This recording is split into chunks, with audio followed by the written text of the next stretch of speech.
Greetings and salutations, and welcome to Flintlocks and Fireballs, where a handful of mad actors will attempt to survive the treacherous waters of Dungeons and Dragons. I am your host and Dungeon Master, Jason Phelps, and I am joined, as ever, by Robbie Furious Passion Bellekom, Sam Undeniable Lust Burns, and Ellie kind of horny but can't be bothered to do anything about it, Sparrow. Did you mean quarantine? What? We make relatable content here at Flintlocks and Fireballs. It's too real. Oh dear. Hello. It's episode 99. It is. Well, so it is. I was about to say nice, and then I realised it was the wrong number. Yeah, Two people It's just spooning. 99. We're going to party like it's episode 99. Oh, Yeah. that always makes me think. There's the obvious saying, like, party like it's 1999, but it always makes me think of Diablo 2, because at the end of the first chapter, there was this absolute bastard called Geed. Geed was a merchant. He was a merchant who essentially had like a randomized loot list that you could buy off. But he would also offer you the option to gamble from powerful magic item. And it was fucking rigged. He would almost always swindle you out of shit. He was the smarmiest goddamn character. I loved him. He was such a prick. And when you defeated the chapter and were ready to move on, Geed goes, "I'm gonna party like it's $9.99." Speaking of partying like it's $9.99, it's time to ask future us what parties from the present. It's future Jason with messages from the present. This episode of Flintlocks and Fireballs is brought to you by you. As ever, a massive thanks to our crew members on the Flintlocks Patreon who help keep this ship sailing. There's a wealth of extra content and bonus features for patrons, including regular blog posts, extra stories narrated by the cast, artwork, and a monthly poll for a community element. This week, the patrons are voting on the final element of a community NPC to be introduced. You can check this out at patreon.com/Flintlocks and Fireballs. Link in the description. Once again, we'd like to mention the online group heist game, Agent Venture, where you and your socially distant friends can infiltrate a corrupt corporation's HQ with nothing more than a laptop and an internet connection.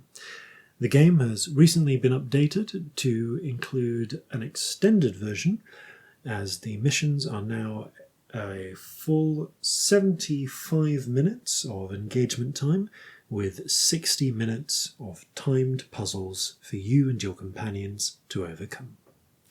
Ellie and I both worked on development, and we're both game masters for this game, so you can check out the link in the description. And that's it for announcements this time. Back to you, past Jason. I mean, probably no parties. I would imagine there aren't Probably parties. no parties, actually. I hope there aren't parties. Yeah, because it's a bit early for that in 6 weeks. Yeah, it's like 6 weeks ahead. We are probably not going to be having any parties. No, unless it's a Discord party. Oh, Discord parties are very welcome. Responsible, socially distant parties, please. Yes. Party like you're socially responsible and distant. Party on your own, but sort of with people. Fortunately, this is something that I've been having experience with since 13 years old. Aww. Thanks to the power of the internet. Aww. It's all right. That's where I learned Dungeons and Dragons. Yay! Well, it's time for us to leave the terror and uncertainty of the present and move into the terror and uncertainty of fantasy instead. Yes. As we begin, Change is as good as a break, goddammit. Flintlocks and Fireballs. Our land stands on the sabre's edge. Our cities are a powder keg. Brother chains brother, no one's free. A life on land is short, you'll see. So gather your muskets, gather your spears, we'll plunder the shores of Calcinea. No kraken, storm, or spell we fear. So come and sail with us, my dear. Previously on Flintlocks and Fireballs. The party have arrived in the 13 colonies, docking the Kraken's Bane at Thunder's Watch and successfully, reuniting Leah Leodon and her husband, Michael John Boot. After Michael inherited a significant portion of the wealth of the Vandersar family, thanks apparently to the spite of one Percival Vandersar, but actually due to a nefarious plot, the party helped Michael kick out his untrustworthy manager, saved him from an attempt on his life by bandits, then hired the bandits to go and serve as Michael's bodyguards. We're ridiculous. We're the best. I love us. It was a power move, wasn't it? It was.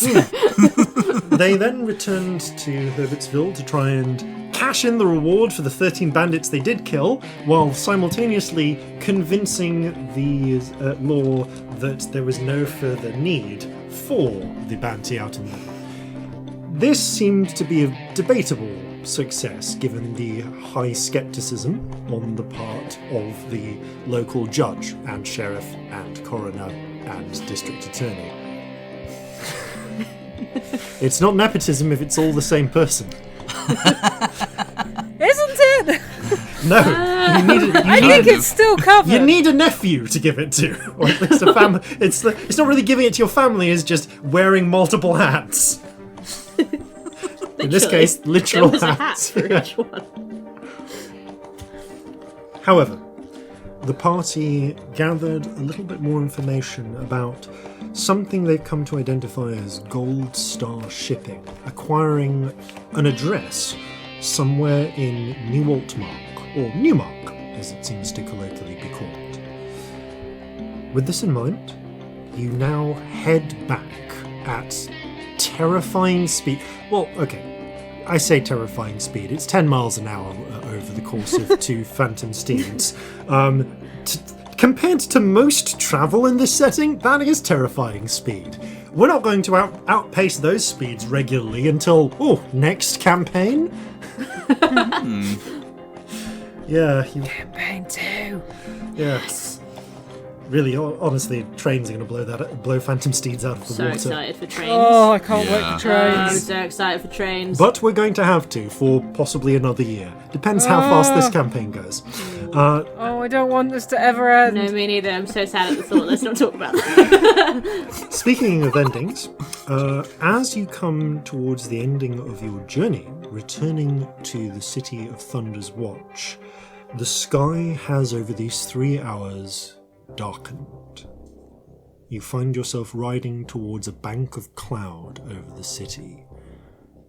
You are hit not by a light drizzle, but almost immediately by waves of rain as you start to come into those, as you start to come close towards the city itself. There are rumbles of thunder across the sky. Every now and again, just flashes of lightning. Corzin is uneasy. Corzin is not alone.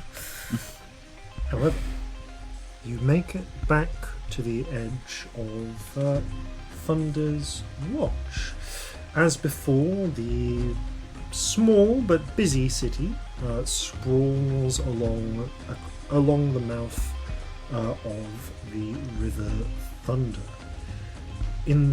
Where would you like to head? Are you going to? Actually, no. Before you even get there, though, as you are riding up towards the city's approach, Celestia, you hear a voice in your head.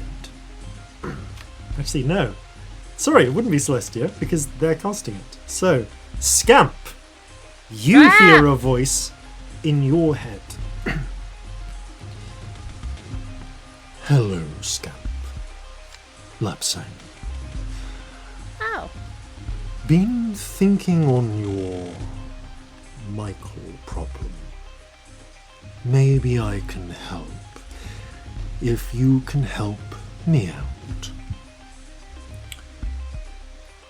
Anderson's Slaughterhouse, Goblin Town. Meet me.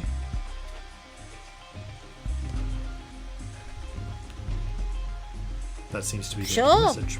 Okay, great. We're nearly back in town and I've lost count already, so this might have run out already. How are you? No, wait, you can't respond. You don't That's actually not how know it at works. what point that ran out, but it was when No, it was I just don't. after you said, "How are you?"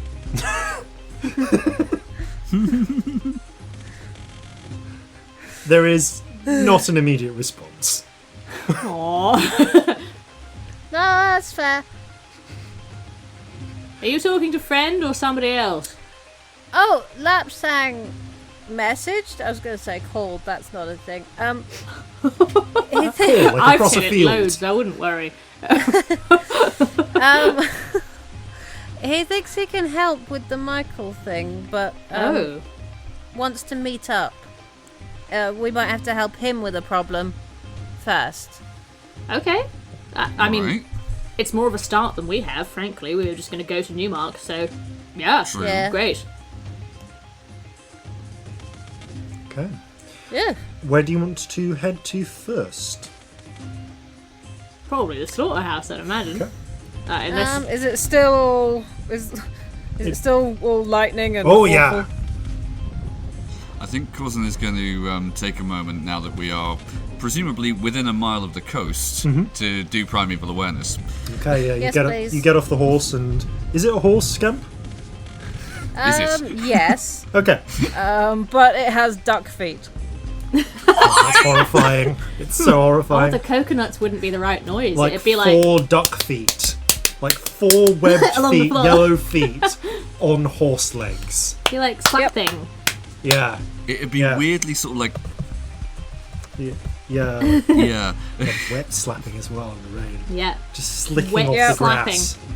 Yep. Oh, clapping. wow. You get off That's an image. off the horse, are momentarily unnerved by having to look at the duck feet, place a hand to the ground. With a pulse of energy, you cast out your thoughts. You can sense what is within this distance. Dragon. Sense of greed. You can sense something that Piccolo ring of Fae. Marjorie. You can sense that strangely kind of like choral feeling of something celestial. Again, that you felt before. And you can feel the roar of the sea once. Okay, the eye. I feel like me and Scamp are like, I mean, correct me if I'm wrong, Rose, but I feel like me and Scamp have kind of like breathed in before you've done this and we've not really let out a breath since you started the spell. That's kind of what I'm doing right now anyway. Yeah. Alright. Alright, well, not within 6 miles anyway. Okay. Good. It's fairly flat around the edges of the town. There are, however, a couple of small rises, like little bumps, like hillocks, in the territory, where farms have not quite been built around them. There is still a little bit of fallow land here and thither, and I think these days, Corzin and Celestia, you are with your passive perception, you are able. God damn it, why did I make it a dubstep? You spot a curious gathering of figures atop one of the hillocks, just outside the edge of town.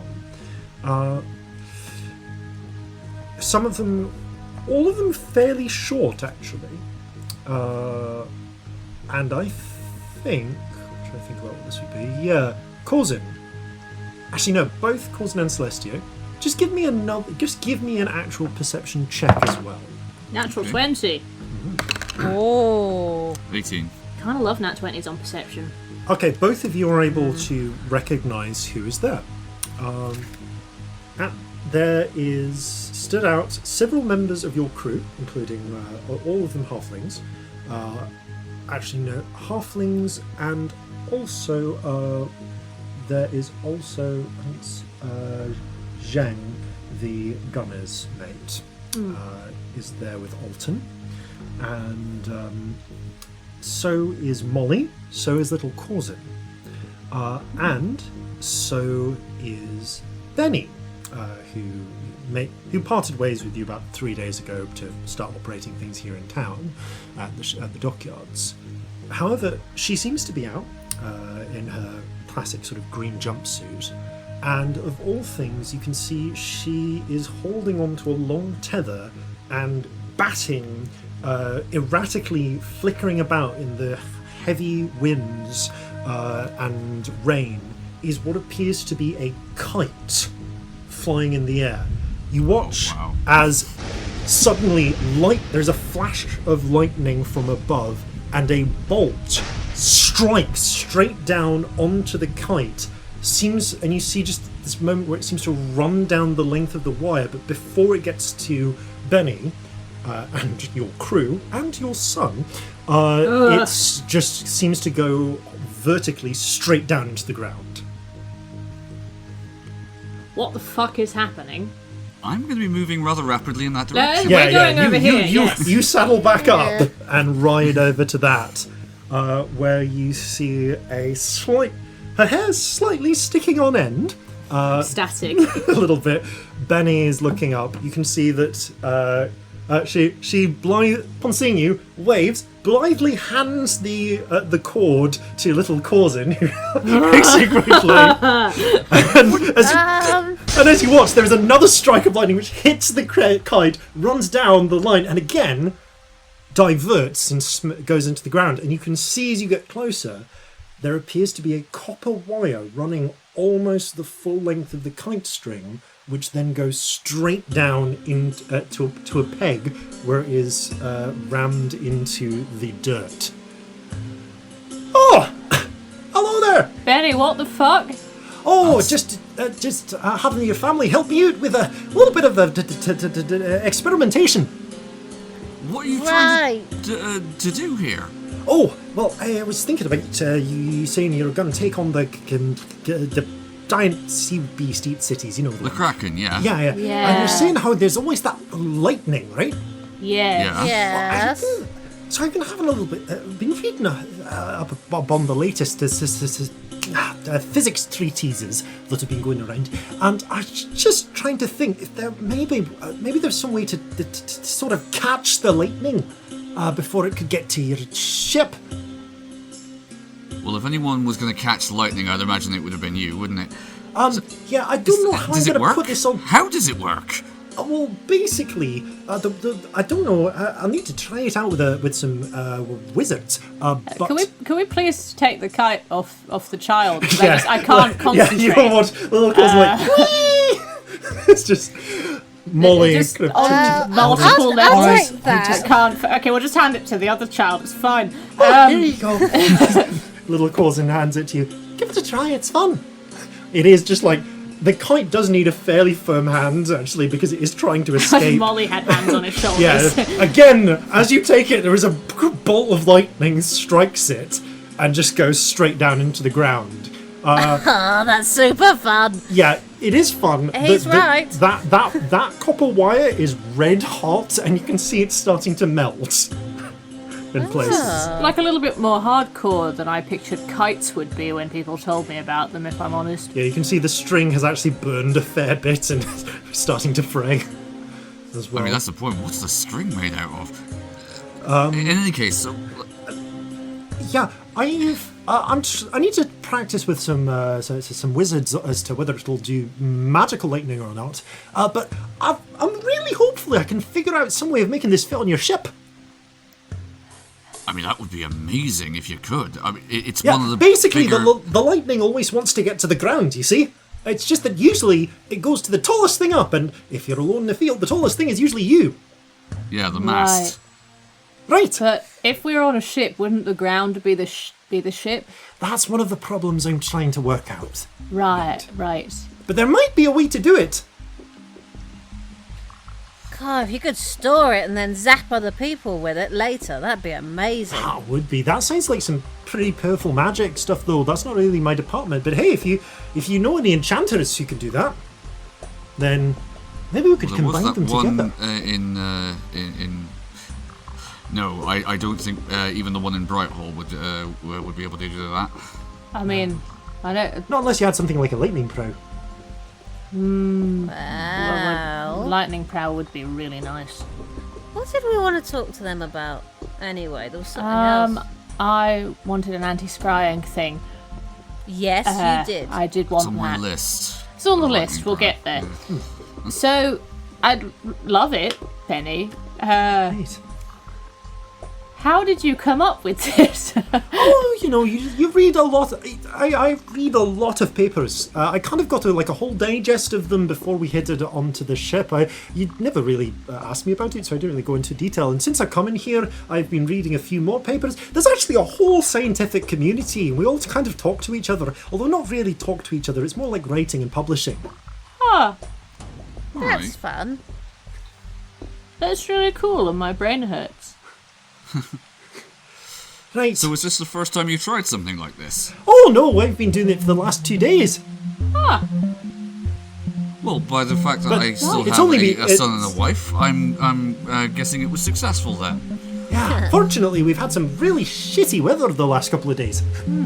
I can do a bit of lightning if you ever want to practice. It's only a small bit. It's not like this, but if that would ever help. That is not a Oh bad yeah, I idea. can do little zaps. Yeah, we can both do little ones. I should probably refine it on account of. I reckon any moment that string just watches this as the kite flies off into the air. Oh, there it goes. I'm gonna have to make another one. Oh well. It's alright, that was number 5 anyway. I go through a lot of kites. You can see the kite does have quite a few burn marks on it.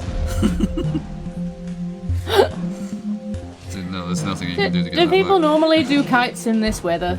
Oh no, that's insane! I hadn't pictured it like this when people mentioned kites. Normally you want like a Usually nice just bright when it's day. windy. But this is good to, but most people don't try and capture lightning. Yeah. This is really cool, actually. If I could figure out some way to put it in like a bottle and then... Nah. Or a box. A lightning box. Yes. Ah, We should put that on our list of things to ask the enchanters. needs Make further it testing. lightning box. Well, you all have a nice day. Now, I'm off back to the shipyard. Okay. Bye. Bye! Gives a little wave to the crew. Little pause and waves enthusiastically back. Pa, I want a kite. I'm sure you do, right? And I give him a big hug and say, I miss you. And you won't come here. He Give comes him a in big as well. hug. So you've been having adventures of your own then? Or so it would seem. We saw these kites. We saw lots of ships. Benny took me to the shipyard to look at some ships being made. We saw really big fish. We saw some smaller fish. Did you see any fish in between those two sizes? Or any medium No. fish? No, just small ones and big ones. Small one, and then the one. How big really was the big biggest one? He just does the widest with his arms he can. Bigger than that. Oh, it's not very big. That's so cute. The size of a sturgeon or a whale are we talking here? You can't. He doesn't seem No inclined to idea. dig right any more gesture than that. I love him. Did you like the little fish or the big fish better? Big fish. Good choice. I Yeah, like it. that's fair. Yeah. Excellent. Where did you see it? In the harbour or out in the bay? Did a little jump. Should we get out of this fucking rain? Yeah, everyone else Yeah. is wearing like rain clothes, and you can see Alton kind of gives a a nod, rain spraying off his hat as he does so. Just the rest of you are all alright? We not too bad, all things said and done, Captain. We just thought we'd come out and watch watch the kite flying and be ready just in case,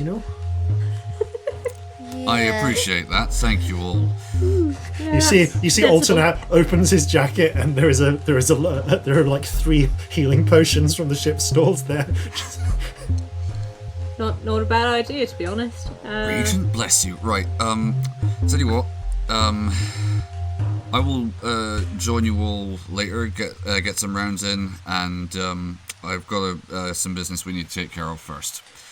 Right, you're a captain. See you at the pub. Right, see you at the pub. Molly gives you a kiss on the cheek. I'll see you later as well. And she takes the little cousin. All right, let's get out of the rain now, little cousin. Okay. Oh. And off. Love child priorities. What did you do today? It's just like such a great question when you're that age. Saw some ships and a big fish and a little fish. Just like, yes. It's wonderful. Oh. So, where do you head next? The slaughterhouse, I Okay. guess. Unless anyone else is feeling differently. No, let's right. go see the dragon. You make your way down to Goblin Town and asking around for a bit of directions. You are fairly quickly able to get down to find your way to the slaughterhouse in question. You kind of shelter away from the rain and and you actually find yourselves in front of a. It's not the main doors. The main doors are currently shut, but there is a side, shut and barred from the inside. But there is a side door that's kind of for people visiting and for the staff to get in. Kind of an old, slightly. It's not actually old. It's just somewhat crudely made wooden door, like just essentially 2x4 planks nailed together. No real finishing on it, but it does have a bolt from the inside. You give it a knock, and after a moment, you just hear a voice. Yo, one moment. The bolt is opened, and an unexpectedly familiar-ish face greets you as you see a grey-skinned orc, kind of broken nose, missing an eye, has an eye patch now. It's Bruno. What the? Hello. You're a bit more alive than I would have expected. So there is life after death. I was wondering. Huh. All right. Yeah, the boss will see you. Right, how are the sausages doing? Give him a grin. He just gives you a slightly, like a black look with one eye, and sulks away. You head. He's not good at customer service. No. Never gonna sell sausages that way. No, he isn't. He's got to be a salesman, you know? Warbotittle is going to do much better than Bruno's Bangers. Just saying. Good point. Just remind myself about that. So you head out, but you do head inside, and Bruno sulkily and quietly leads you into a back area. There are actually a few different compartments in the slaughterhouse. There is the main yard where animals are brought in to be slaughtered, and there is also just a room just full of meat hooks with various carcasses in the process of butchery. Oh, this doesn't bring back nice memories, does it? Oh, this is Oh dear. absolutely fine. Nothing wrong with this. Oh. Bruno doesn't really seem to care, be particularly off-put by it, but he does lead you into a much larger, in a relatively small but still quite large back room, where he knocks on the door, and you hear a "Send them in" from the other side. He opens the door, and you make your way into what was clearly some sort of factory office. A lot of the existing furniture has been pushed to one side, and a number of comfortable cushions have been brought in, upon which is lounging a horse-sized, black-scaled dragon with, again, those curious, those wings, like, not bat-like, but with thin, fine scales that give it an almost feathered appearance to them, and just lambent green eyes. You can see that he has a tea set. His tea set. On one side, there's a little steam rising from it, and he gestures to a series of 3 seats which have been prepared in advance in front of him, as well as a low table. Thank you for accepting my invitation. Thank you for inviting us. I believe it's our first time actually meeting face to face, as it were. Indeed. Yes. And thank you for conveying me here. It is Not a appreciated. problem. I missed you. I missed you as well, Scamp. Perhaps The we book will club's not the same without you. Nor you. I tried at book club. Sort of. I didn't try at book No, club. Apparently I'm not as good as you no. are at book club. No. We'll have to play dominoes later. For now, tea? Yes, please. Yes, please. Lapsang gestures and the teacup rises, pours into each one. It doesn't feel like the telekinetic force that Vasilisa is able to exert. It's more like he's directing something and some unseen force is just carrying out an order. That's a nice trick. Yes, I learn. It's actually one that they teach schooled wizards. I bought the uses of a tutor. Huh. It's a simple creature that it binds, but it does. He looks between. His eyes flick between 5 of you.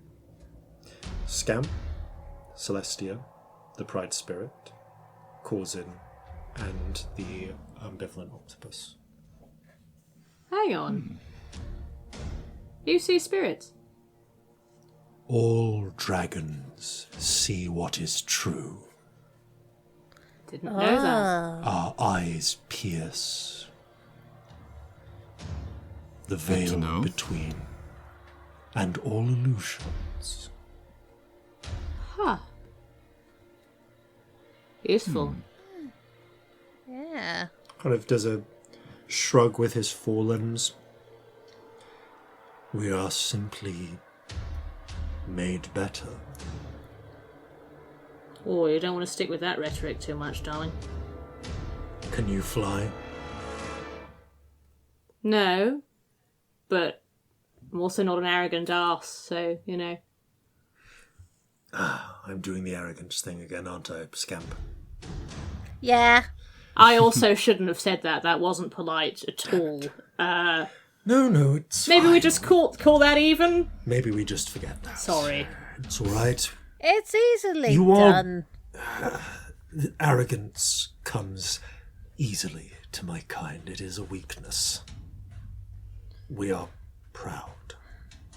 I know that problem.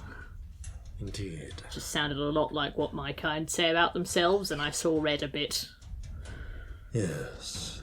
That reaction is something I hope to avoid. It is a learning process. I respect that. Now,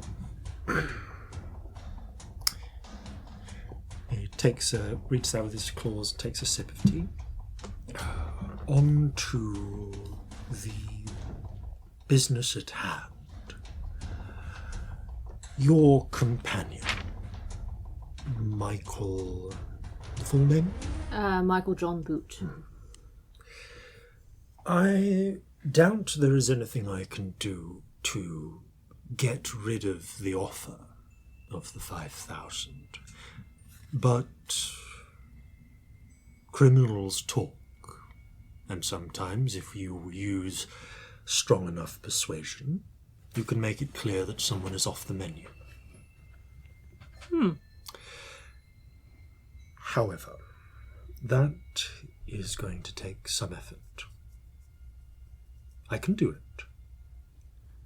But in exchange, I would like you to do me a favour, to help me out in my task. My mission, what I have been hired by the Fisher Kings to do, is to extend their network into the 13 colonies. Right now, crime here is unmanaged, free. It is wild, anarchic, and disruptive. If there must be crime, let it be organized.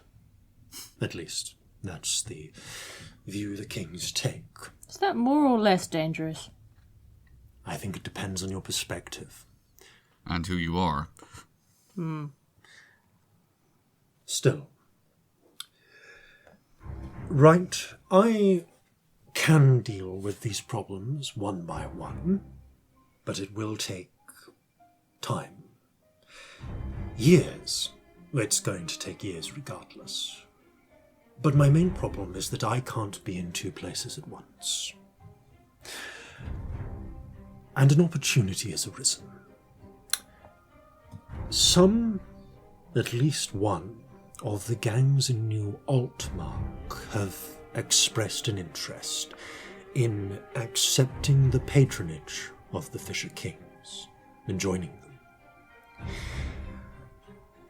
Unfortunately, that is because there is currently a 5-way gang war going on in Newmark. And they're on the losing side. Oh. I would like, if this is what I would request, I would like you to help bring the Kings more officially into Newmark. Certainly bring this gang in, help them stabilize their position, and ideally bring at least half of the gangs into the fold. Whether that means convincing them to join or getting rid of enough of the competition to bring the number down. So you'd need 3 of 5. Or 2 of 4. Ah. Or 1 of 2, but that might be a bit bloodthirsty. Ugh. You don't need to kill them all, just break up the leadership and it would do it. Nevertheless, I understand you are fairly persuasive and inventive. Yeah. Have been known. Yep. And if it does help, well, these are dangerous and unpleasant people. But, of course, I am also working for dangerous, if sometimes more pleasant people. It is an offer. It will take me a degree of effort to wipe out interest in Michael's bounty. Effort that I could be spending on expanding my network.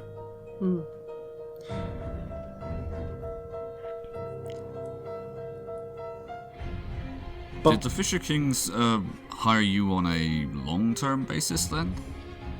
yes, I essentially provided a stipend, some bounties for completing certain tasks, and they're helping me with a long-standing problem that I have. What specifically do the Fisher Kings get out of it? I know that they want to expand their reach in Sunder, but surely it's more specific than that. Well, They must Or want influence, something. don't they? when it comes down to it, money.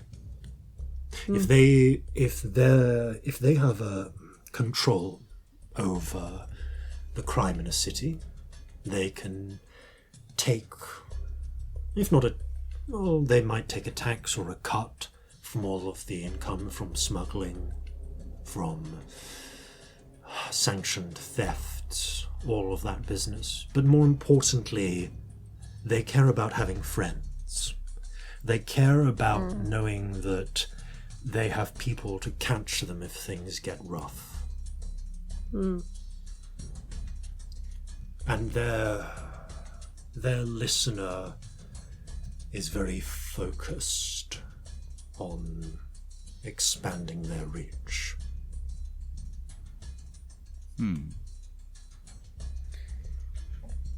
I find makes find myself with questions.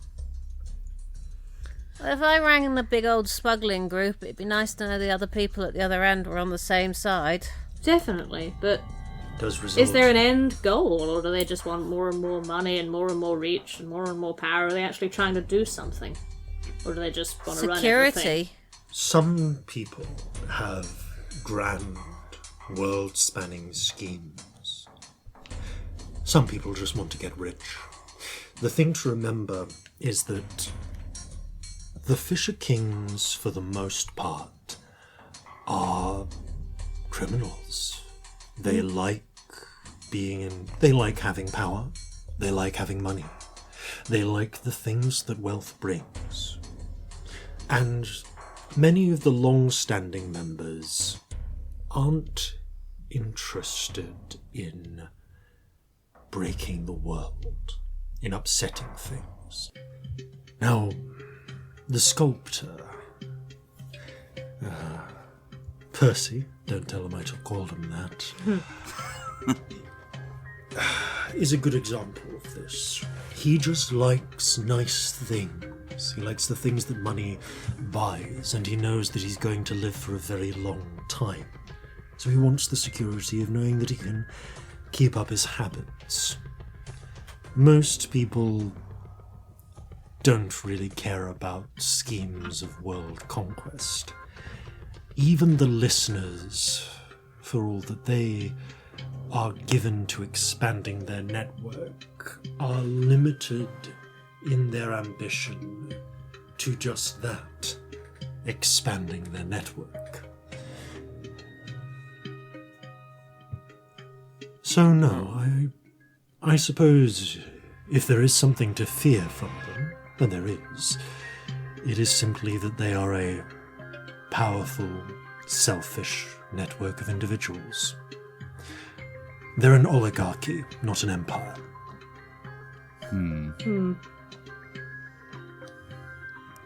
So they profit in some ways more by the status quo remaining than Oh, anything yeah. else.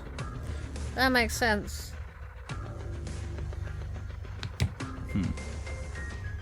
They don't sound like the sort of people I like. Oh, they're not the sort of people you like. But they are useful people to have in your roster of allies. Anybody They can do perturbed by the fact things. there's a parallel here between them and Goldenkrantz and Guildenstern? No, because I always thought bankers were criminals. Well, but I mean, they're operating in pretty much the same way. Yeah, bankers are criminals. I don't know which side of that comparison should be insulted.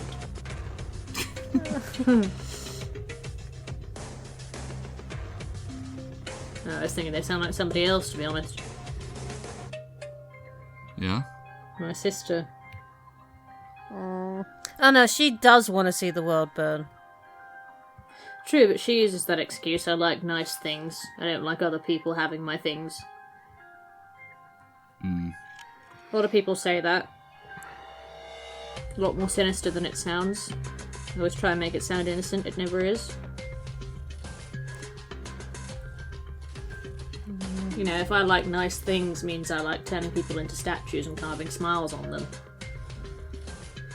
Just Yeah. not sure how I feel, but I know how I feel. I feel deeply uncomfortable. There'd be something wrong with you if you didn't. It's just all a bit Quilena. And having friends in the right places, and it's all... It just all sounds like the same shit. I know my family have higher ambitions than that. Oh no, We don't know exactly what, but... What? it can all be terribly distasteful. It's It's all a bit familiar, you know? That could be me reading into things too deeply. Again, Labsang shrugs. Everywhere Valid has their interpretation. problems. It could be argued that the Draconic Archipelago is a paradise, so long as you stick to the law. Everyone has a place.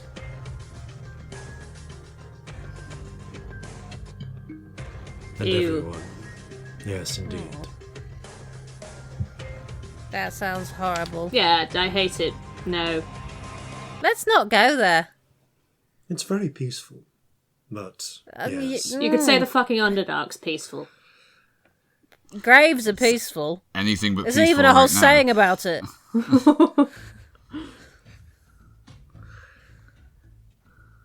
Again, Lapsang shrugs a little. The offer is there, but as much as I do genuinely like you, Scamp, I have limited time, and I know. the number of strings I would need to pull to take care of your problem this way does represent a significant effort. I understand that. No, wasn't a no. Yeah. It was we need to have a little chat about this. Of course. And thank you for being willing to help. Yeah. Not dismissing that. I realized I was in a position to assist.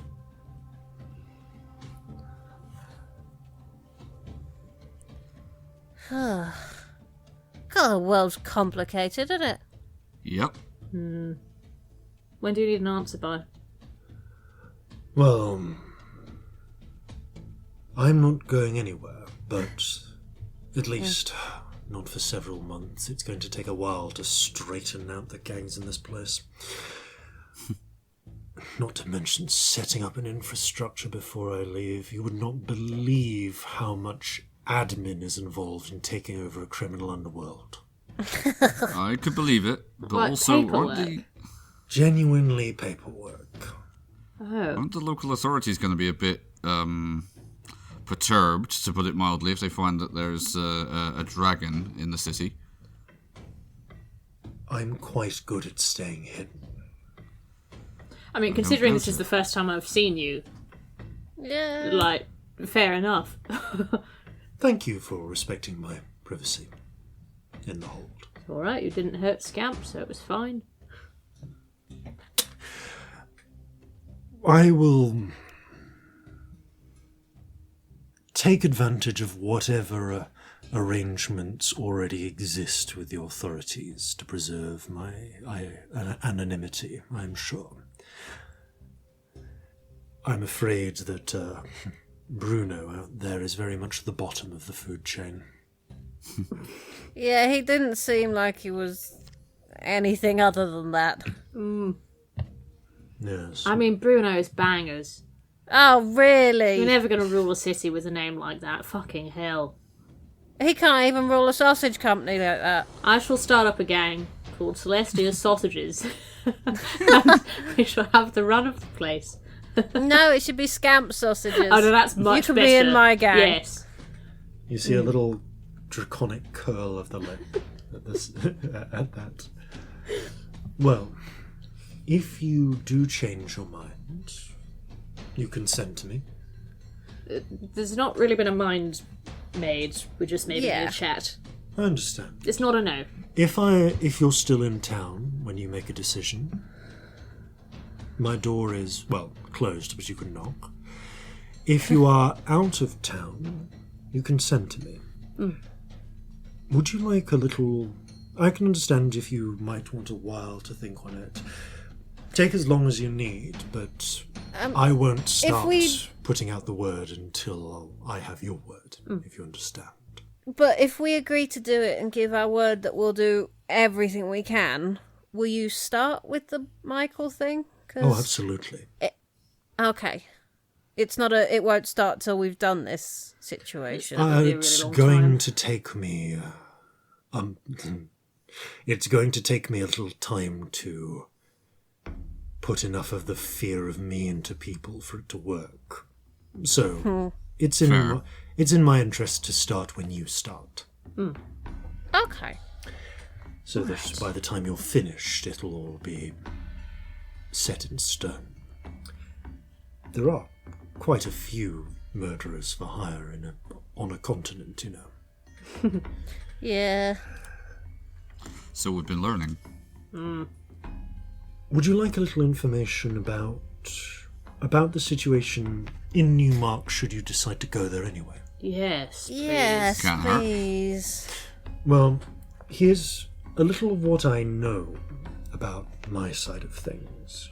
There are 5 serious gangs.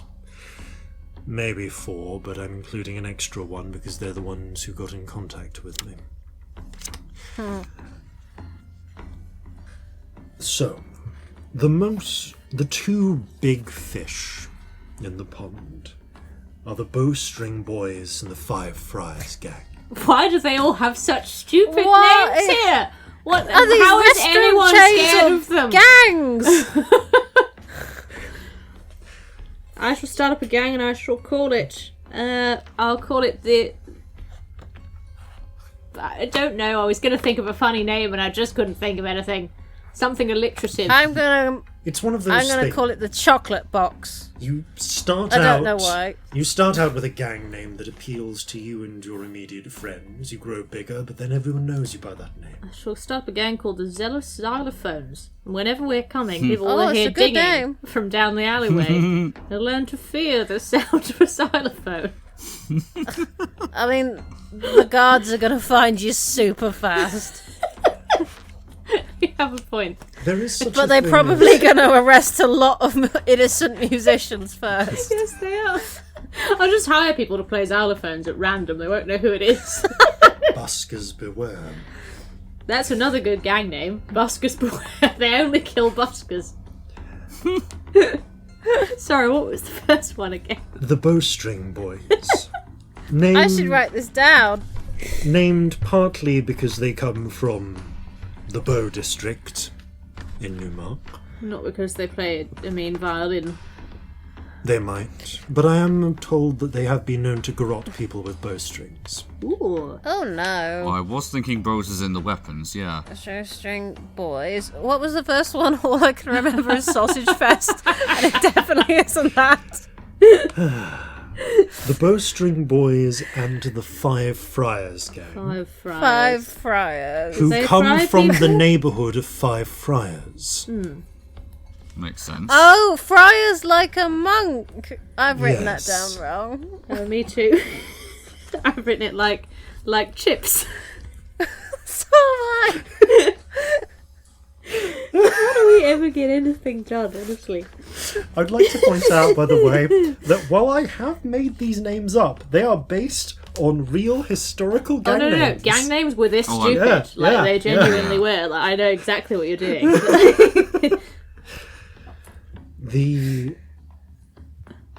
Though the pair of those are the most significant, I know that they have political support. They own people in charge to some degree. Ooh. The other 3 of note are the Sunset Girls, named for their tendency to strike after sunset. We heard that name before out of character. Yes, in a different campaign. Oh, Yes, in a different that's what it is. That's now I remember. Yes. That was our previous campaign. That was also a gang. We Excellent. broke the leader's girlfriend out of prison. We did. Oh, it was well good. That was Because great sometimes I fun. just recycle names. They are essentially river bandits, from what I understand. They prey on the shipping. Okay. Nevertheless, they have been known to slit a few throats. The rumour is you have to kill someone to join the crew.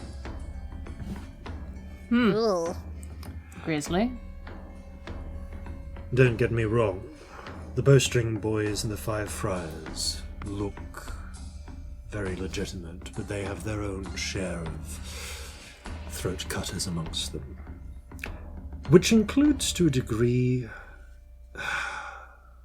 the 30 cutthroats. Really? Yes. What happens if one of them dies? I have this question. What if somebody wants to join? Do they kill someone? I think it's a one-in, one-out policy. Oh, wow, like we thought that town was. Or maybe it's just the name.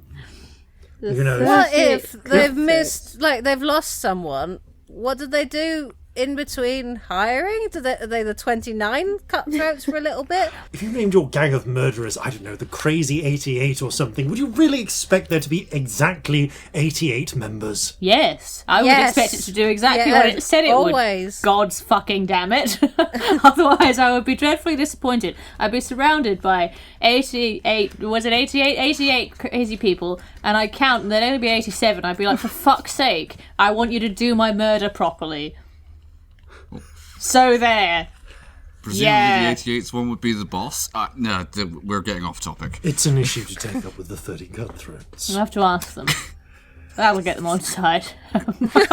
We're really good at getting people on side. And the last group are the ones who've expressed an explicit interest in joining our side, are the Deadeyes.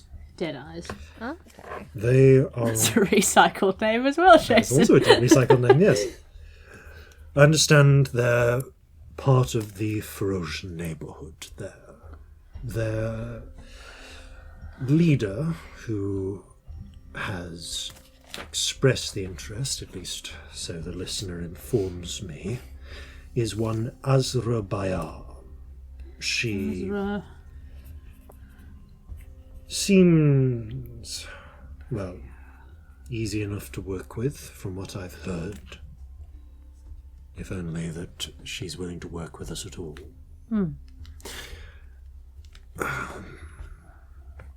Where do we look for these people? You can't just ask for a gang in the pub. That won't go well. You can ask around, although in the case of the Deadeyes, at least. Let's see. Ah, yes. I believe that you can get a meeting with Azra by visiting the...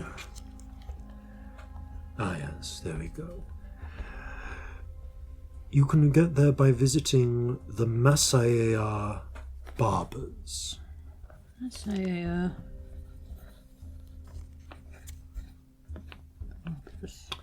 On... Yes, on 17th Street. It's very nice. They have all of their streets arranged in a convenient grid. I was gonna say, it's a really boring naming thing. It is I really can boring, see how it's useful. but I'd imagine it's really easy to find places.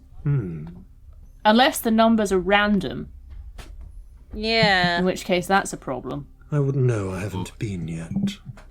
It would make sense, like, there would be, if you're starting a town, there's, like, the first street, and then there's the second one, etc., etc., etc. But what if they're all in different places? Like if you've made them all intersecting, so that at the end you've just got like what looks like a series of random numbers if you weren't there from the start. Interesting. I look forward to finding out what the numbers mean. Lapsang reaches over to a desk which has been pushed to the side and pulls open a cabinet, open a drawer, and takes out a little something, which he extends, puts into the air, actually just holds up, gestures with his other claws, and it floats out of his hand and over to you, Scamp. It appears to be a small, of all things, a fishing hook made of silver and delicately carved with just little, essentially like little scroll work along it. Well, this is very pretty. I have a few. They've been... If you head to the Masaya Barbers, present this and say you have a message from the king, then you will have your meeting. If Useful. just in case you decide to take up my offer at a later date. Or I suppose, if you have need of them while you're there regardless. Though, if you do come with that greeting, they will be expecting some assistance in their turf war.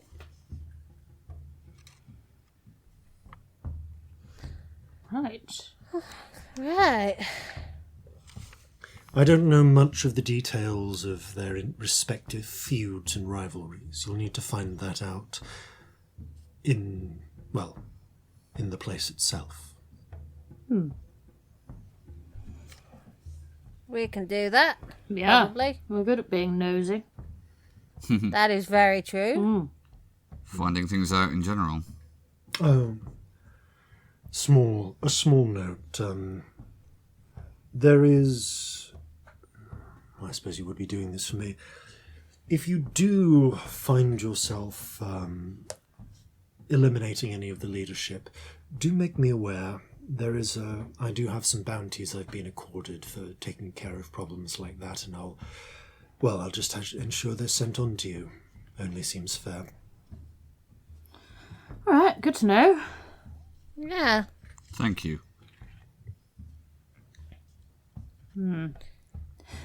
A question. Yes. Would it only be criminal gangs who are onto Michael's bounty, or are there other people we need to worry about? I mean, I suppose you need quite a crew here's the behind thing. you. There are, even with my persuasion, there will be people who try their hand, but all of the professionals will know that Michael is off the menu. And most of the non-professionals aren't going to have much luck against Mill Hill. You've Well, arranged. that would be the hope. You've arranged protection already. Good. Yes. Yeah. Well, they should easily be able to take care of the riffraff. My help will stop anyone serious. That's what we need. That might be enough. Yeah. Alright, good to know. I think, kind of look over at the suit for approval on this one. I think we probably need a chat, and we'll get back to you soon. Do. Yeah. Yeah. And Scamp, whenever Yes. you're in town, do come by. I'd like to play dominoes with you again. I'll win this time. You win Possibly. most times. I feel like you're letting me win sometimes, though. I'm really not. You're surprisingly good at dominoes. Ha Well then, farewell. So Talk to you soon. he inclines his head, and gesturing again, the invisible force brings over some paperwork, which, with a sigh, he dips a claw in some ink and starts doing the admin associated with taking over a criminal underworld. Surprising amount of paperwork. Admin T Domino Dragon, yes. Very I good. love I'm him. obsessed. Admin T Domino Dragon sounds like something I would have in my notes. It does, actually, yeah. That's how you write notes, isn't it? Bruno, one-eyed glowering, escorts you back out of the Bye, slaughterhouse. Good luck with the sausages. Yeah, save us some. Slam. God, we're dicks, aren't we? There's a point at which gloating becomes cruel. I don't think we've quite got there yet. Really? Are you sure? The man think lost we're an past eye and we were that. like, oh, how are the sausages, Mr. Banger? I think we're there. He did We're try to definitely kill us. there. It He was- did try to kill And also us. it was really funny in our defence. Yeah, no, Like, really, really funny.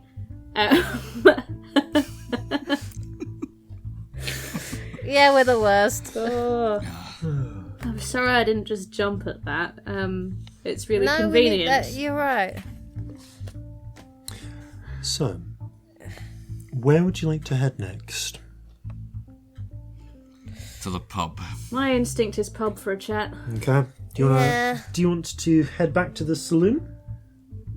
I mean, we love the saloon. It's our favourite place. Yeah, So well, probably. the place that we arranged to meet up with the others. Yeah, which is probably the that's saloon. true. They're sailors, Yeah, that's aren't they? true. I mean, your options could be the Rolling Thunder, or there is actually a Dockers Inn called the Pickled Egg. Oh, we could go as a pickled egg. That sounds adorable. I It imagine does that's sound probably adorable. where most of the crew would have gone, as they're, more mariner types. Should we do that? Let's do that. All right, one moment. So, It's a good inn name, isn't it? The pickled egg. here's a good- Yeah. you head to the Pickled Egg. If I just grab this, there we go. And you find a slightly cramped looking building. It is built in that sort of red bricky sort of style, but there is but with quite a lot of seating crammed inside. It is dim as well. There are windows. It's just that the windows have been covered up with all manner of bric-a-brac, like candles in bottles, interestingly shaped little bits of like sculpture and statuary. It seems like whoever runs this pub is a bit of a collector.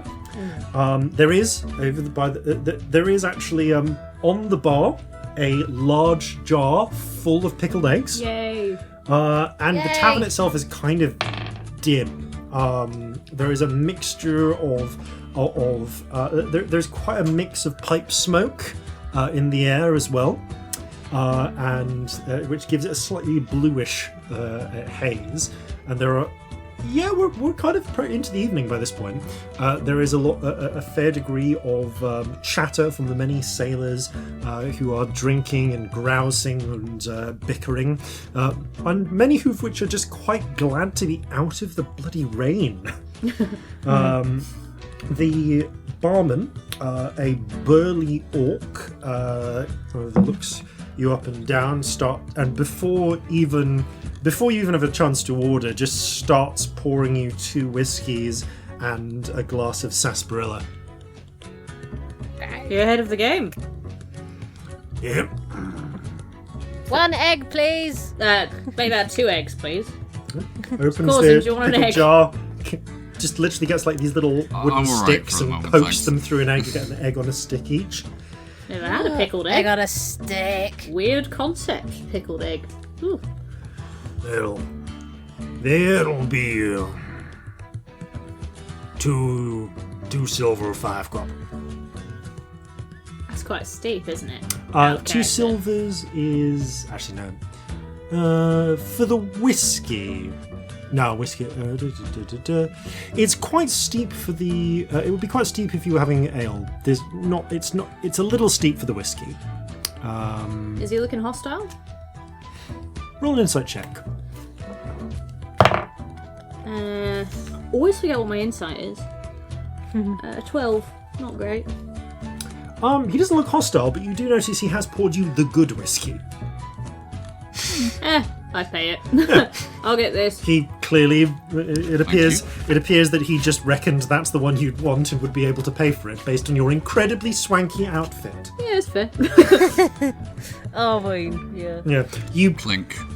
taste the whiskey. It is actually surprisingly good whiskey, given that's nice. given the expectation that this would be kind of a dive. There's a lovely sort of smoky aftertaste to it. And it says, "You be wanting lunch." Actually, sorry, it wouldn't be lunch. Any supper? Sure. What do you do? Thinks for a moment, and pulls out like a chalk. You know those those slates where you just scribble stuff on in chalk. Oh, yeah. Squints at, frankly, his own kind of inscrutable scrawl.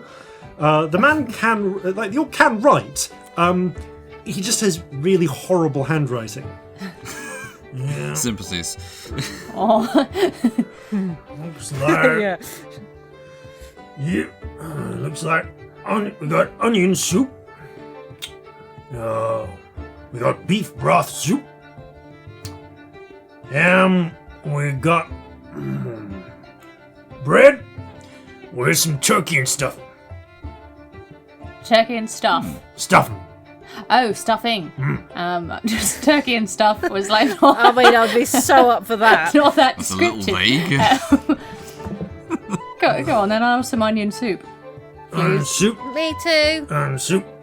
Corzin? Let's go onion soup as well. Excellent. That'll be 3 copper. I'll do this as well, it's on me. Go steps into the no problem. You got the kitchen last one, I think. adjoined to the bar and comes out with 3 wooden bowls with some steaming onion soup. They all come with a small roll of crusty bread. It feels like it's not stale, but it's not like fresh out of the oven either. This was clearly baked this morning. Okay. No butter though. This isn't the kind of place. But onion soup, very Onion exciting. soup and bread nevertheless. As you And also eggs on sticks. Yeah, as you kind of Best day muscle ever. into a corner booth, as a few rowdy sailors make their way out, you are able to settle down with your quite vinegary pickled eggs. I think I did roll, and it is Celestia's first pickled egg. Yeah, it is astonishingly vinegary. Yeah, sometimes I roll privately for really serious things, and sometimes I just roll to see whether she's had pickled eggs or not. She hasn't. Wow, that's a lot, isn't it? Woof! Yeah. Pickled eggs are an experience. Who knew? Woof! It's an egg and pickled. I don't know what you're expecting. I don't know what I expected, but it's just like rubbery and tastes of vinegar.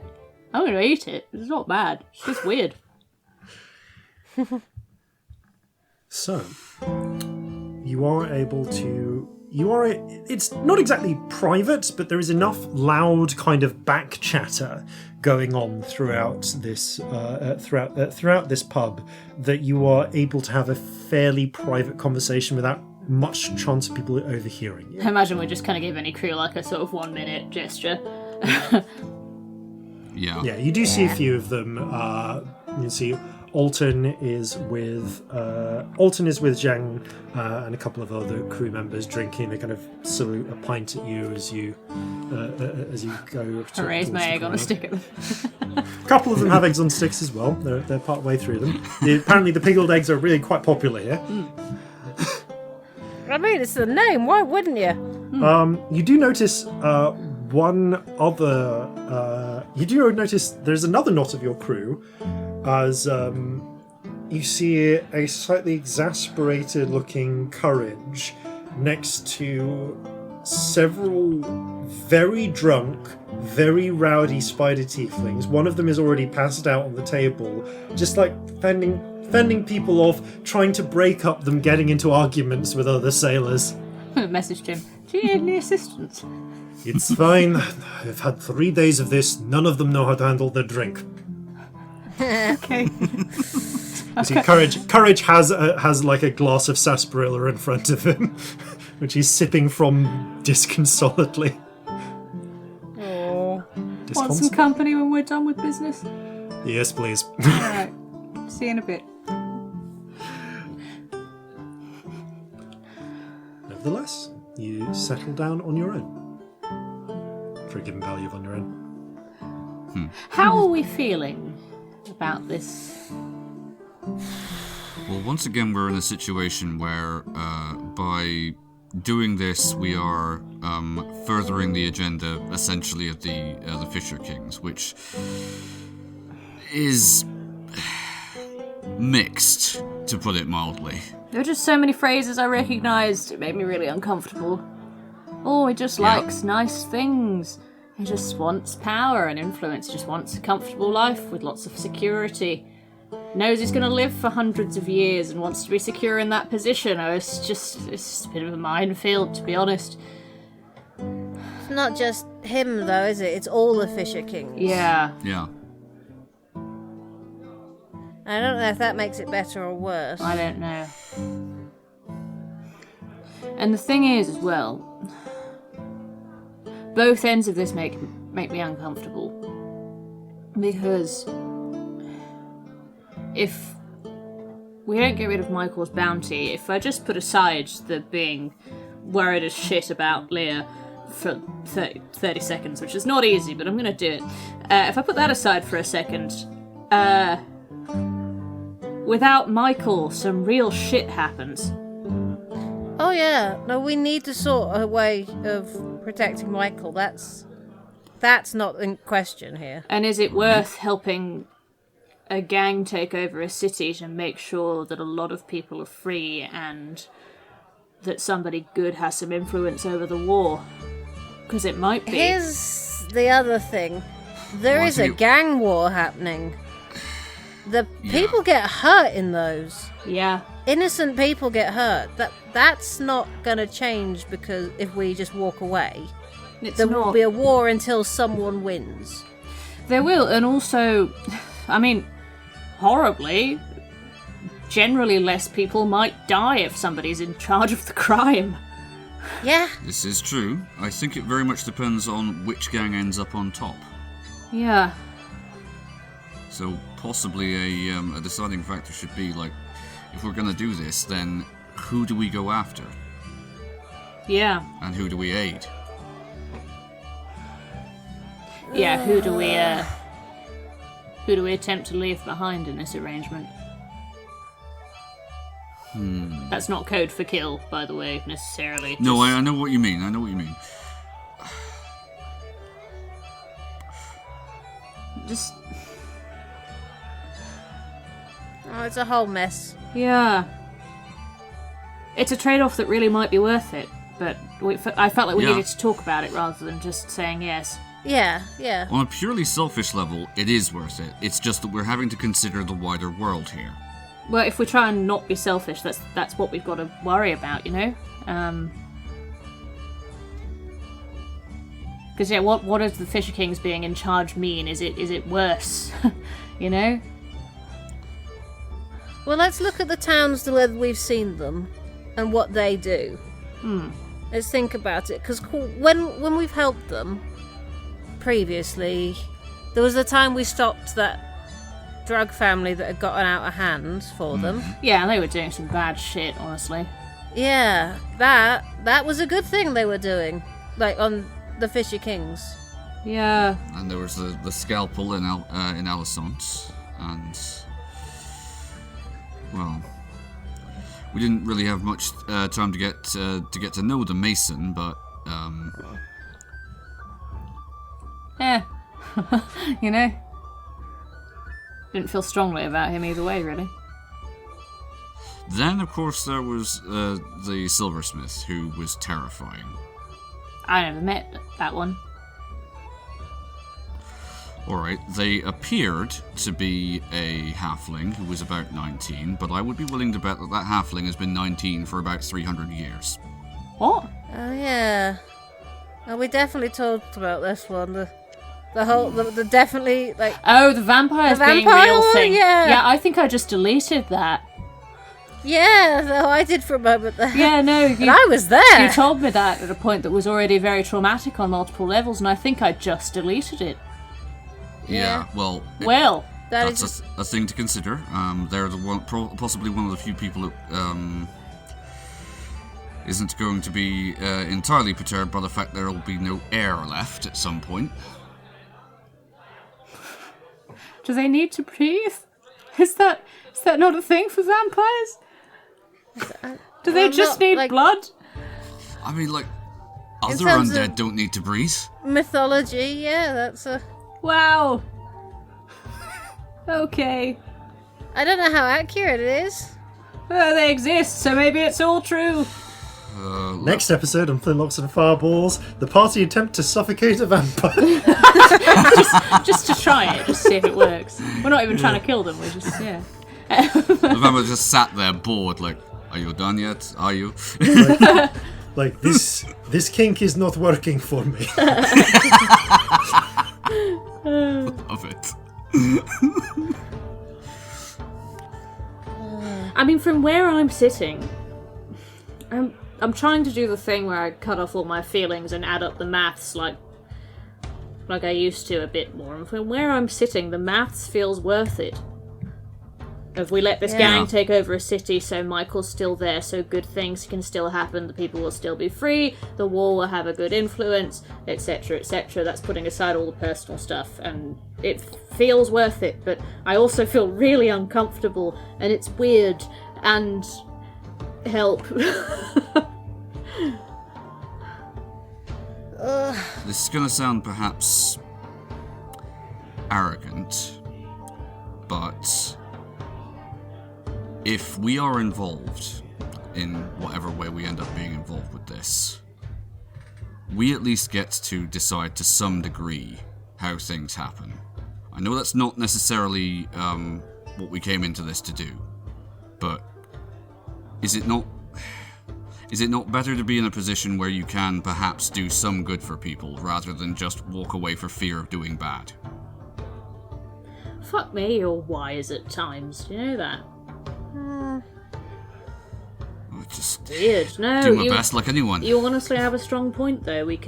This would happen without us. Yep. And we could attempt to turn the tide so it would be best case scenario. Yep. I'm not stupid. I didn't decide to kill the Kraken because I thought it wouldn't change the world for the better. Or but just because you fancied it. Yeah, that wasn't my main goal. I can't even think about that most days. Bit much, innit? It's something I think I'm gonna just have to deal with as and when it may happen, because if I try to second guess myself, I'll go mad. Bit by bit is how we kill a Kraken. Yeah. Quite so. I mean, all at once in a big scary literally? battle. That was supposed to be like a metaphor, but it just sounded like we have to go and chop tiny bits off it every couple of months. yeah, I was going to say, I think it'd notice. I think it would. It's what the Wendish sometimes refer to as salami tactics, slice by slice. Ah. Okay. From where I'm sitting, it kind of looks like we're doing this. How's everybody else feeling? Yeah. I guess so, yeah. Should I just send to him? Yeah. Tell him we're in. So. Alright. Yeah, there's not really another option, is there? I think this is where we're at. Okay. Gather the Rainbow Spirit into quite a large ball these days. And just say, gratefully accepting your offer. Thank you. Keep us updated with any new developments. We will do same. Enjoy Domino's later. See you whenever. Bye-bye. The spirits return. Excellent. I will begin immediately. Well, tomorrow. It will take me a couple of weeks, but your friend will be off the menu. Good luck. A thought. Yeah. We should probably tell Michael and Leah this is happening. Yep. Yeah. That sounds reasonable. Might do that now as well, just while we're sat here. You do that, I'll go and tell Molly what's happening. Yeah, I'll do. Yep. Gather the spirit together again. Yeah. Leah. It's like a long pause. Hope all is well. Pulled some strings. Bounty still a thing, but professional criminals and scary people not coming, hopefully.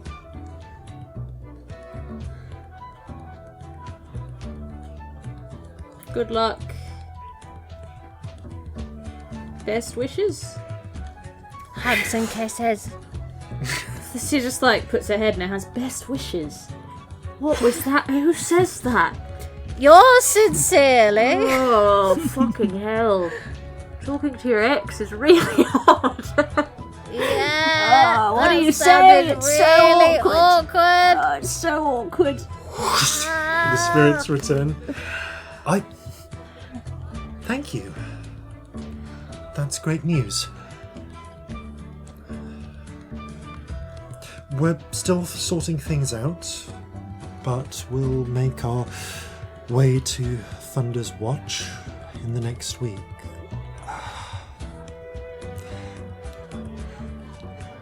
Take care. Oh, fucking hell. Oh, I don't like this precedent we've set. Take care and best wishes. It's like we're aunties now. Oh, well, take care is better than best wishes. Best wishes is really awful. It's awful. That's on a level with hope this finds you in good health. Shut up! Oh no! She's got her head on the table, and like there's like a purple blush going on. When Corzin returns, So he will bring another whiskey. Corzin, as you've just gone over, talked to, informed Molly and Corzin. Corzin is busy drinking some sarsaparilla, is looking a little hopped up on the sugar in it, and is being entertained by various stories from the crew members. Some of these stories are a little blue, to be blunt, but part of it is ameliorated by the fact that, Corzin is quite young, and It's like too young to notice. and part Totally over the top of the head. and part of it's ameliorated by the fact that, I mean, he has already spent several months at sea. Even if he doesn't understand it, he's heard a lot of this stuff already. Yep. In this particular case, I'm just checking who it is. This would be Auden, the burly, bald seaman with the lucky rabbit's foot, telling Could be worse. Could have been Veeg. Yep, telling the you kind of catch him midway through. Right, and then that's when I had to take care of the. I had 6 big purple monsters coming right towards me, purple-headed monsters, and he looks up, and I swatted them all one by one with but a quick gesture from my hands. Didn't take long. I'm quite good with me. He sees you being fists, and while there was a bit of a mess, I'd have to say I emerged victorious. Corzin doesn't look at him, ill disguising the fact he's very amused, but also going, "You're telling my son this story, who is 8. He's sort of telling the group in general, and everyone else there is laughing, and they've all kind of realised what's happening at the same time. Calls it. I will buy them around. Fuck it. You spend a silver, get everyone some beer. Yep. After informing Motley, picking up, you pay another silver for the good stuff, get another whiskey to bring back. The 3 of you notice a figure enter, a halfling, with a big box with a little steam coming from it. Get your wieners! Get your wieners! I would like a wiener, please. Oh! Yes, please. Hello. Hello there! How's it going? Pushes Tell his me way through the everything crowd. right now. It's been going really great. I've been cooking up this first batch to try and test out. I've got I suppose one for each of you. Looks to Corzin. Would you like to try a regular www wiener? I would be delighted. Is there like a collective noun for a group of wieners? I want to say like a sausage party. A sausage party. A party. Sausage a fest. Party. A fest. There you go. A fest. There we go. Of wieners. Wow. Wow. Sausage fest. You know, you could just shorten www wieners. I'm assuming Celestia's like a couple of whiskeys in now. She's wieners. No, that's a bright idea. Yeah, get your wieners. Yeah, there's actually some interest from the various sailors who are curious, and but wieners. would you like yours? Would you like it straight with some sauce in a bun? Actually, no. He doesn't say in a bun. He's like straight with some sauce, and notices Corzin, because of the chatter, you haven't really had your bread bun. Like it's still by the side. It's quite kind of a long bun, and he goes, "Wait a minute." Gets a little knife, cuts open your bun, puts the sausage into the bun, adds a little, And that's why we invested in you. This is a genius idea. adds some little onions, slices, a couple of different sauces. Now, why don't you give that a try? Who is he presenting? So he's presenting this one to Corzin. This is the first bread. one with the bread. He will bite into it. It is strange. It is a sausage, but you've never tasted a sausage that's been less like a sausage. It's like, as you bite into it, there's a bizarre complement of flavors. The onions and the sauces really do something for it. It's going well with the bread, but when you look into, normally when you see a sausage, you bite into a sausage and there's just like that sort of gristle and meat and like maybe bits of onions and spices and herbs and stuff.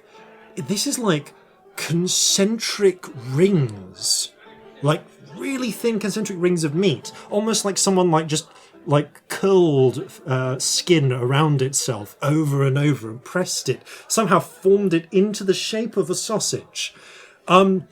It doesn't even have the texture of a sausage. It's a bit like biting into rubber, but it tastes of meat, and it's not good, but it's strangely Moorish.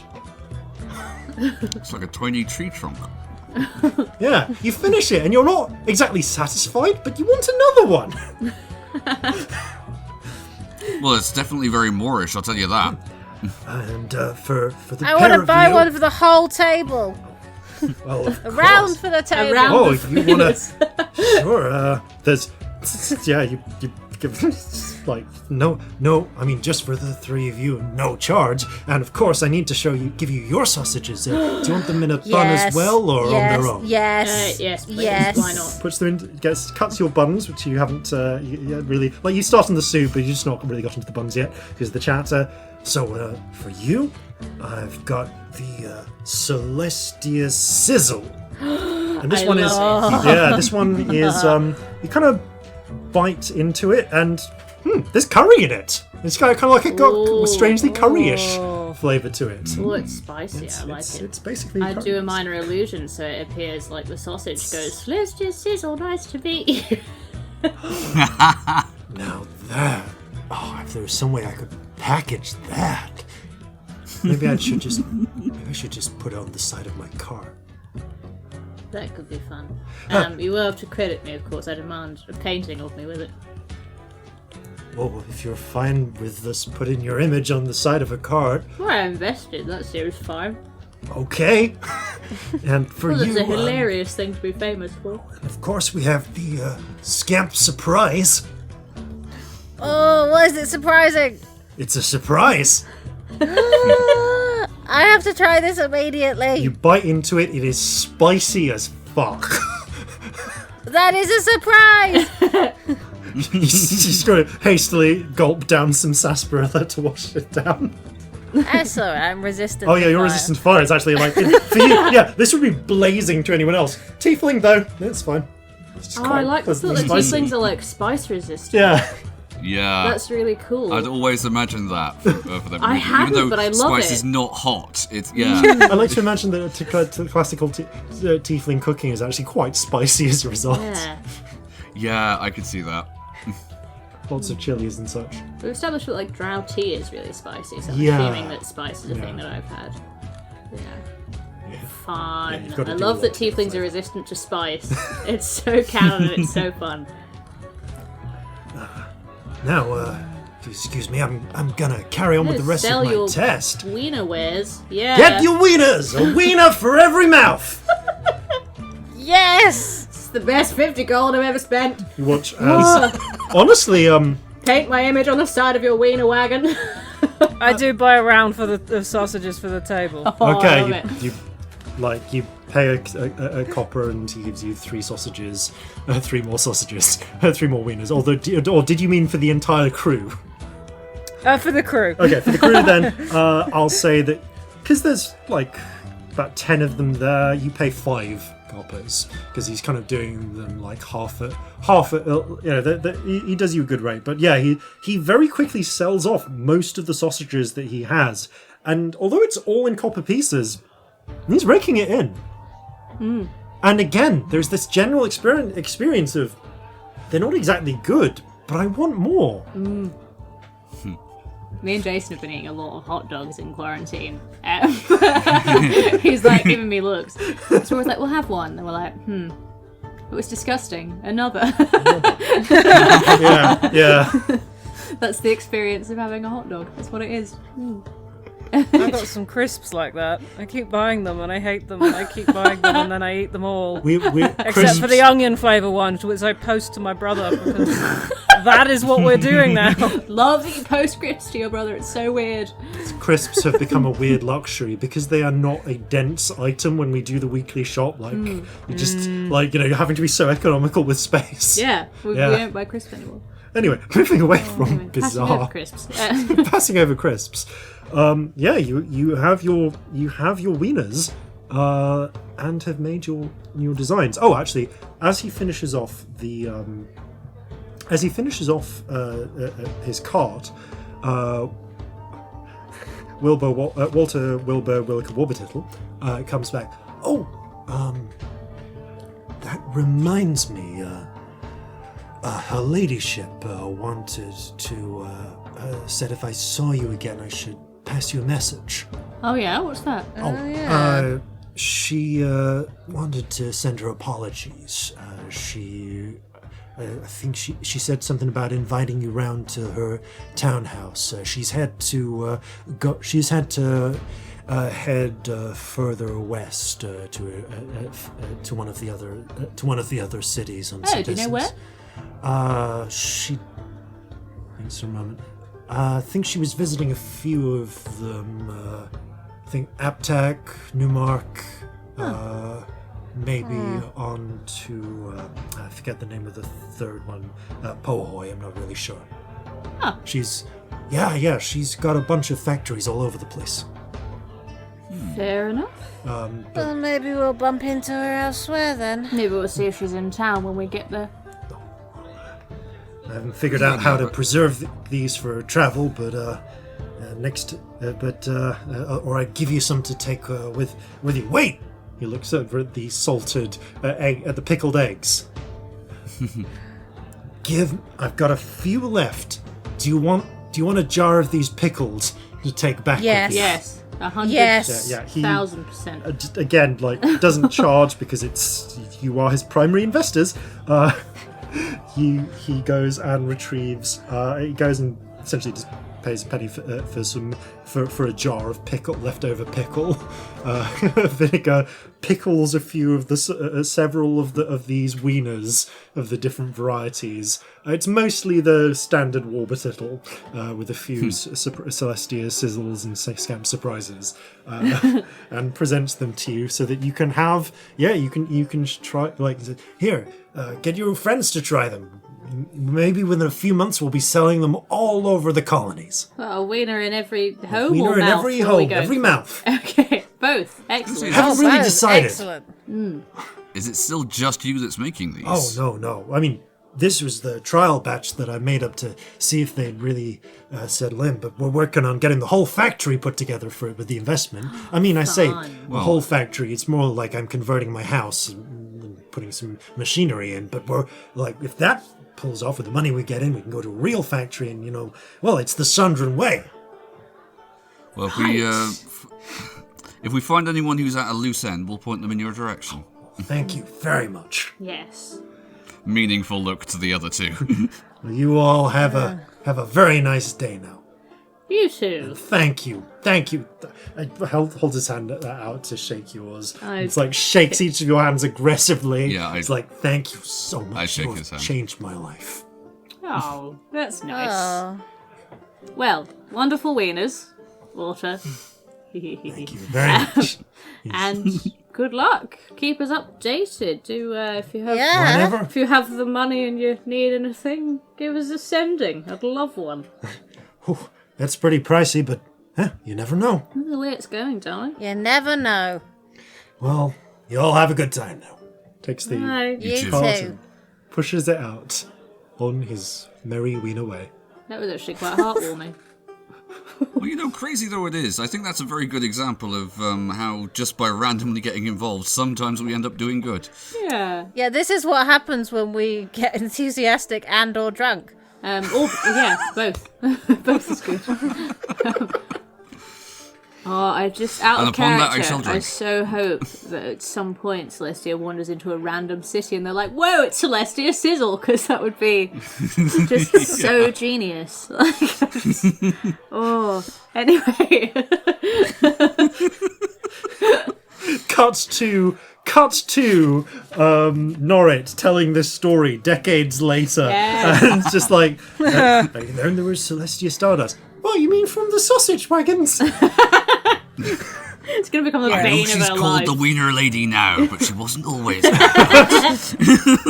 God, she's going to have to get famous for something else, like, really quickly, otherwise that's going to be her life. It will haunt you for Oh, decades Will, to she's going come. to regret this decision, but Ellie did. Yeah. Definitely not. And sorry, yes, on the note you were saying, on the note of getting drunk.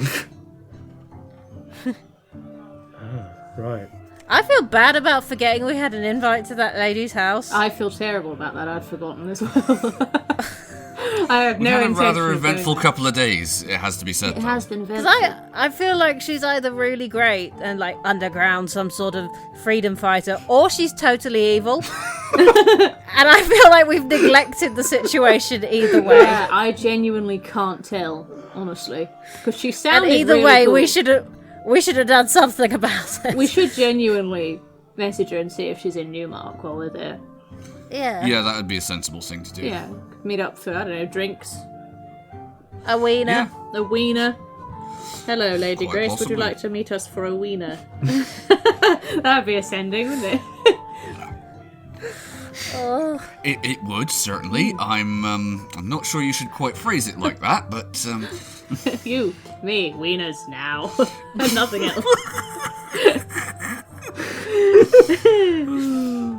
I see nothing wrong with this. Nothing wrong at all. You know, I think one of us. I should probably go and rescue Courage because yes. he was Courage actually is struggling. Courage is holding back one of the spider tieflings from who's kind of shouting in spider tiefling at this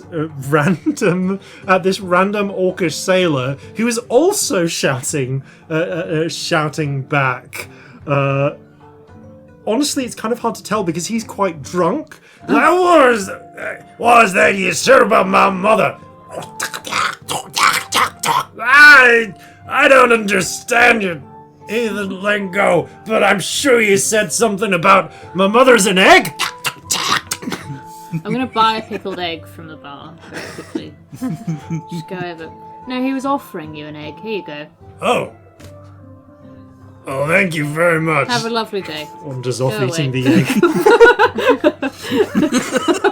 egg. Courage settles the tiefling down, who's like pointing at the bar. And Courage goes, yes, get you an egg, don't worry. We'll buy the spider Interesting. tiefling an What was egg he too. actually saying? A round of eggs for everyone. Yeah. Yes. Like he looks at, yes, he was asking whether or not that sailor could get him an egg. Here you go. Have an egg. And the spider tiefling says it in Jovan, because they can actually speak Jovan sometimes, but Okay, like he's kind just of drunk, broken. so he's speaking. Yeah, it's like- speaking Yeah. whatever he fancies. Yeah. Thank you. No worries. Enjoy your egg. Yeah, you're watching someone with mandibles devour an egg. It's a little messy. But kind of cool. Yeah. I imagine. Yeah. Are you okay? It's days like this I miss alcohol. Could sit somewhere else for a bit if you want. You know what? Why don't we... Picks up the sarsaparilla.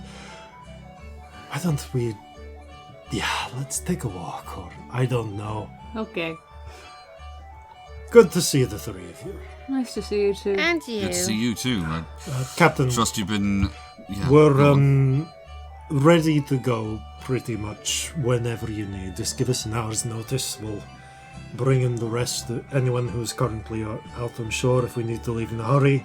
And the total berthing fee is 20 gold. Right, you are. For the 4 days. I'll deal with that. Out of character, I shall take that off the the ship's Also manifest. out of character. Do we need to go to Altmark 5C? I can't remember. It is it is up the coast. Yeah. It may or may not be quicker for you to get there by sea. Let me consult the map. Because you travel quite quickly by sea, but I guess you can do like 80 miles a day with... Oh wait, no. You can do 80 miles a day with horses. The ship is much faster than that. The Kraken's Bane's daily travel speed is... It's like 200 miles, isn't it? Yeah, because it travels continuously. Yeah, it travels 24 hours continuously, and it has... I think it's got an 8-mile-an-hour speed. So, I suppose if we take the ship there, we could do some trading as well. That's true. Yeah. So things could get ugly, and I feel better having the entire crew behind us if we need it. That's true. You do have a point, actually. Where's the other place I wanted to go? Domino's? I just want pizza now, thank you. Oh, I'm sorry. Imita? Yeah. What was that? Imita, although that's much yeah. further inland. Imitar is further inland, I think about... I think it was about 200 miles inland, so it would be There was 2 days. another Be a one 2.5 day though, journey wasn't with those. Yeah, Imita and the Panuki to the north. Yes, the Panuki to the north were another option. They are actually not far from New Altmark, further upriver from there. There was also the Bay of Zalcha, which was the possible, which you identified as a possible underwater ruin. Although that is some distance away. You could make a journey, but it would take several days. I feel like now that we've made the deal with Lapsang, we've got to do Newmark first, haven't we? Oh yeah. And I then... just wondered if any of them were in the same direction or on the way, or if we went by land, we'd hit one of them. I haven't got a map nearby. Let me. Jason. Sorry. Yes, I still need to send you the updated map. I think you've all got it's the old fine. map Don't worry, at there's the been a moment. lot on. You're all good. But if I just consult mine, so from where you are now, to get to Imitar is often a completely different direction. You're going inland to the south, up the River Thunder.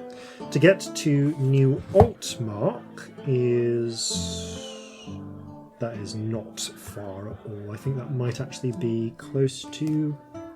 It's about a 1.5 day journey for you on ship.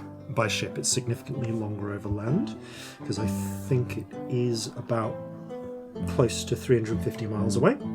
But once you are at New Altmark, it is then essentially a cross-country, close to about 350 miles to what was marked out. I believe Tekakwitha might have marked out the edge of the Panuki territory. And where you can find one of their cities, when she said they would be the experts on the giants. Yes. So from New we can kill two Altmark, we birds, one might stone. go there. Yeah? Yeah. Yeah, it would be about a four-ish, maybe 4.5 day ride by Phantom Steed. Well, depending on how things go in New Altmark, I think that's definitely something we can look into. Sounds good to me. Up for it. Okay. So, if that I need to is... speak to Vig about all these sabres and saxes and carbines we've been lugging around with us. Yeah. Oh yeah. And that is something you can do. And I guess we take a walk with courage as requested. You take a walk. You actually have a few hours which you can spend kind of tending to various small tasks, playing dominoes, walking with courage, talking to Vig. But eventually, you get. I think your business. It sounds like your business in Thunder's Watch is concluded for now. Yeah, I think so. And you prepare to board the Kraken's Bane and head on towards Newmark. And that, I think, is where we'll pick up after these, no doubt important, messages. They call me Boots. Boots McGee. The McGee is a nickname on account of I am a pair of boots. I've walked a lot of places, but there's one thing I've never trodden on, and that's Flintlocks and Fireballs, on account of it being an audio medium. That's why you should like, rate, share, subscribe, and check out the Patreon of Flintlocks and Fireballs for special rewards. Trust me, I'm a pair of boots. And welcome back. You gather... So, having concluded your business in Thunder's Watch for now, you board the Kraken's Bane and make ready to sail northeastwards along the coast towards Newmark, or Newmark, as they like to shorten it to. Along the way, in preparation for this, Vig comes to you, Corzin, and explains that unfortunately, having scouted out the possibility of trade, you're essentially going from one fairly industrial city to another fairly industrial city. So there isn't really the same sort of things to export, at least to Newmark, from Thunder's Watch. Turns out that Newmark actually does produce some things which might be of interest back here, but not the other way around. So instead, he has taken the liberty of contracting out the use of your hold to essentially post small deliveries, packages, and just crates of things that need to be moved from one city to the other and appreciate a quick delivery that you can achieve. For this, fair enough. You will receive a total fee of 400 gold pieces. 400 on arrival in Newmark. Okay. Yes, it's basically two gold a ton. Nice. Right. Yeah, it's not a lot by the standards of international trading, but you're also only doing 2 days of work.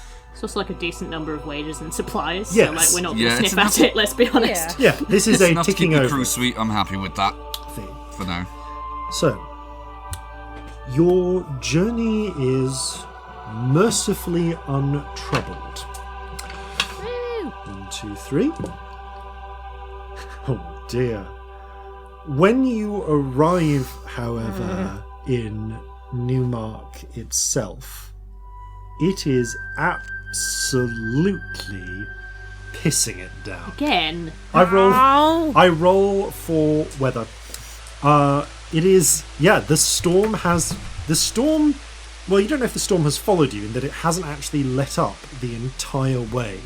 I hate it! It feels as if this thunderstorm has just been going over the entire region.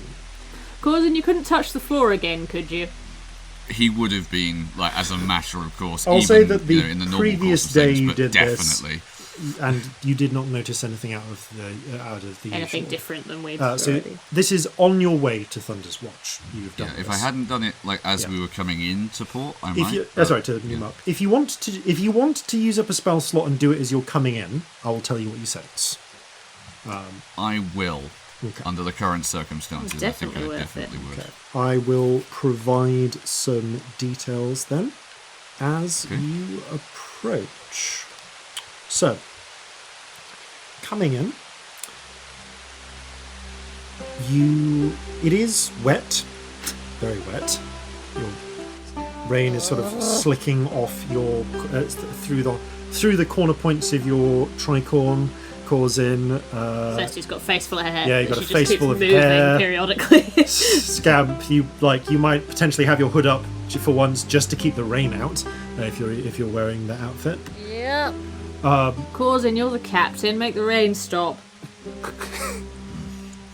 Bit beyond my ken, I'm afraid. Fuck's sake, rubbish captain. Boo! Boo! However, you do make your way down toward as the ship approaches. However, you do find yourselves getting your first glimpse of Newmark through the rain. It is a grey, dim, dingy-looking city in this weather. But the first thing you see is green. The city of Newmark clings to the island upon which it is built, as an isle which is flanked by two forks of a river that have split the delta around it before continuing out to sea. There are buildings thick through the island itself and along the banks on either side of the twinned river. But the first thing you see is greenery. A crescent-shaped park has been established right at the waterfront at the tip of this island. It is only as the park fades off towards the edges that the wharves begin. Thick jetties and docks, warehouses, various other buildings of industry supporting the dense naval traffic that comes into the river and out, both sailing ships and also the many barges and riverboats that travel up the river itself. The buildings, again, have that quite colonial feel, especially on the island where real estate is a little bit more in demand. They are quite high, red brick buildings, and you notice that the streets are wide, set out in a planned grid patterns, so that the island part especially, and some of the streets around it, are strangely uniform, but also curiously, but also quite easy to navigate as a result. This is very different to the labyrinthine mess of streets that you found in, say, Vendôme, a city where the street planning was actually built in a time where confusing your enemies in the event of a siege was actually a desirable effect. Instead, the city seems to rely upon the nearby fort. You can see on a raised hillock, about close to a third of a mile along the coast, there is a brick and mortar and timber reinforced fort, again built with bastions and something not unlike a star fort sort of pattern. It provides some coverage of the bay and some coverage of the city and its surroundings as well, with cannon. But it's not the only defence. You can see amongst the many ships there are a few high-masted frigates. These ones bear... They seem to be grouped actually into two groups. Over at one side, and actually some of these are on patrol. A couple are docked. I'd say two are docked, three are patrolling the waters. You can see... actually, no. These... yes. 3 frigates, 5th-rate frigates, and 2 4th-rates. All ships of the line, serving as naval defence for the colony. But they are not the only ones there. For docked along one side of the harbour on jetties that have been reserved exclusively for them, you see a flotilla of Orsirian ships flying the red colours of Orsiria. There appear to be, what's the number? No less than 6 frigates, 2 fourth rates, and a command ship, a third rate. It is, in fact, a ship that you have seen before, because you saw it when you came to Thunder's Watch. On your way there. This is the HMS Relentless. Was that associated with Unibrow Man, or am I going mad? Yeah. That was his ship. It is about 8 o'clock in the morning on the 12th of full ripeness as you come in. And what colours, what sails are you flying? Oh my god, You have what 3 colours are we sets of flying? sails, as a reminder. You have your blue ship's prow going into a Kraken sails. You have the same sails in red and black. And you have some, I believe, some just plain white sails as well. Ooh. So difficult. What would it mean if we were just flying white sails? Is that just like a trader? I mean, the vast majority of the ships here are sailing white sails. Yeah, it's the colours that you fly from your flag that identify what nation you allegedly hail from. But the actual sails themselves, you have one set of boring-looking sails and 2 sets of highly recognisable. recognisable. Flags we've established, haven't we? Yeah, you are pirates. You have a whole selection of false colours to fly. Do we have to fly colours, or does that make us look like pirates if we don't? Not flying colours makes you look like pirates. Okay, we're pirates if we don't fly colours, right? Okay. That's yeah. It's like this is essentially it's like showing up to the border without a passport. You know, it's kind of fishy. It's also, I think, common courtesy to fly the colours of whatever port you happen to be in. Huh? Yes, but you'd also need to you also need to identify where we're from, where you are from as well. So you kind of do both. But although in this case, if you are posing as a Syrian, that's the same flag. Yeah, exactly. Well, we said we were from Orcrest, the last place we were, so yeah. We did. Shall we stick with the Regent's Pride as a name as well? Yeah, seems simplest. Okay. So you, by use of semaphore, you make you signal to your approach and are guided in by the Harbour Master's agents to a berth. There is one available. You do not have to wait for several hours, which sometimes happens. And you are met by a rather fat grey-skinned orc who introduces himself as Harbour Master Polka. And takes your details, takes down the name of the Regent's Pride, and charges you a customary 20 gold. Sorry, for this rate of your ship, your 5th rate. So it would be, no, it's 20 gold. 20 gold berthing fee, and with the standard 5 gold per additional day you are here. Fair enough. So that seems to be the standard across the colonies. By the way, you didn't have to pay a berthing fee when you were in Porto Residia because it's Pirate Island. Yeah. It's kind of find a dock. Yeah. That is fair. Yeah. So, nevertheless, you do make as you're there with the orc, he kind of signs off through the paperwork.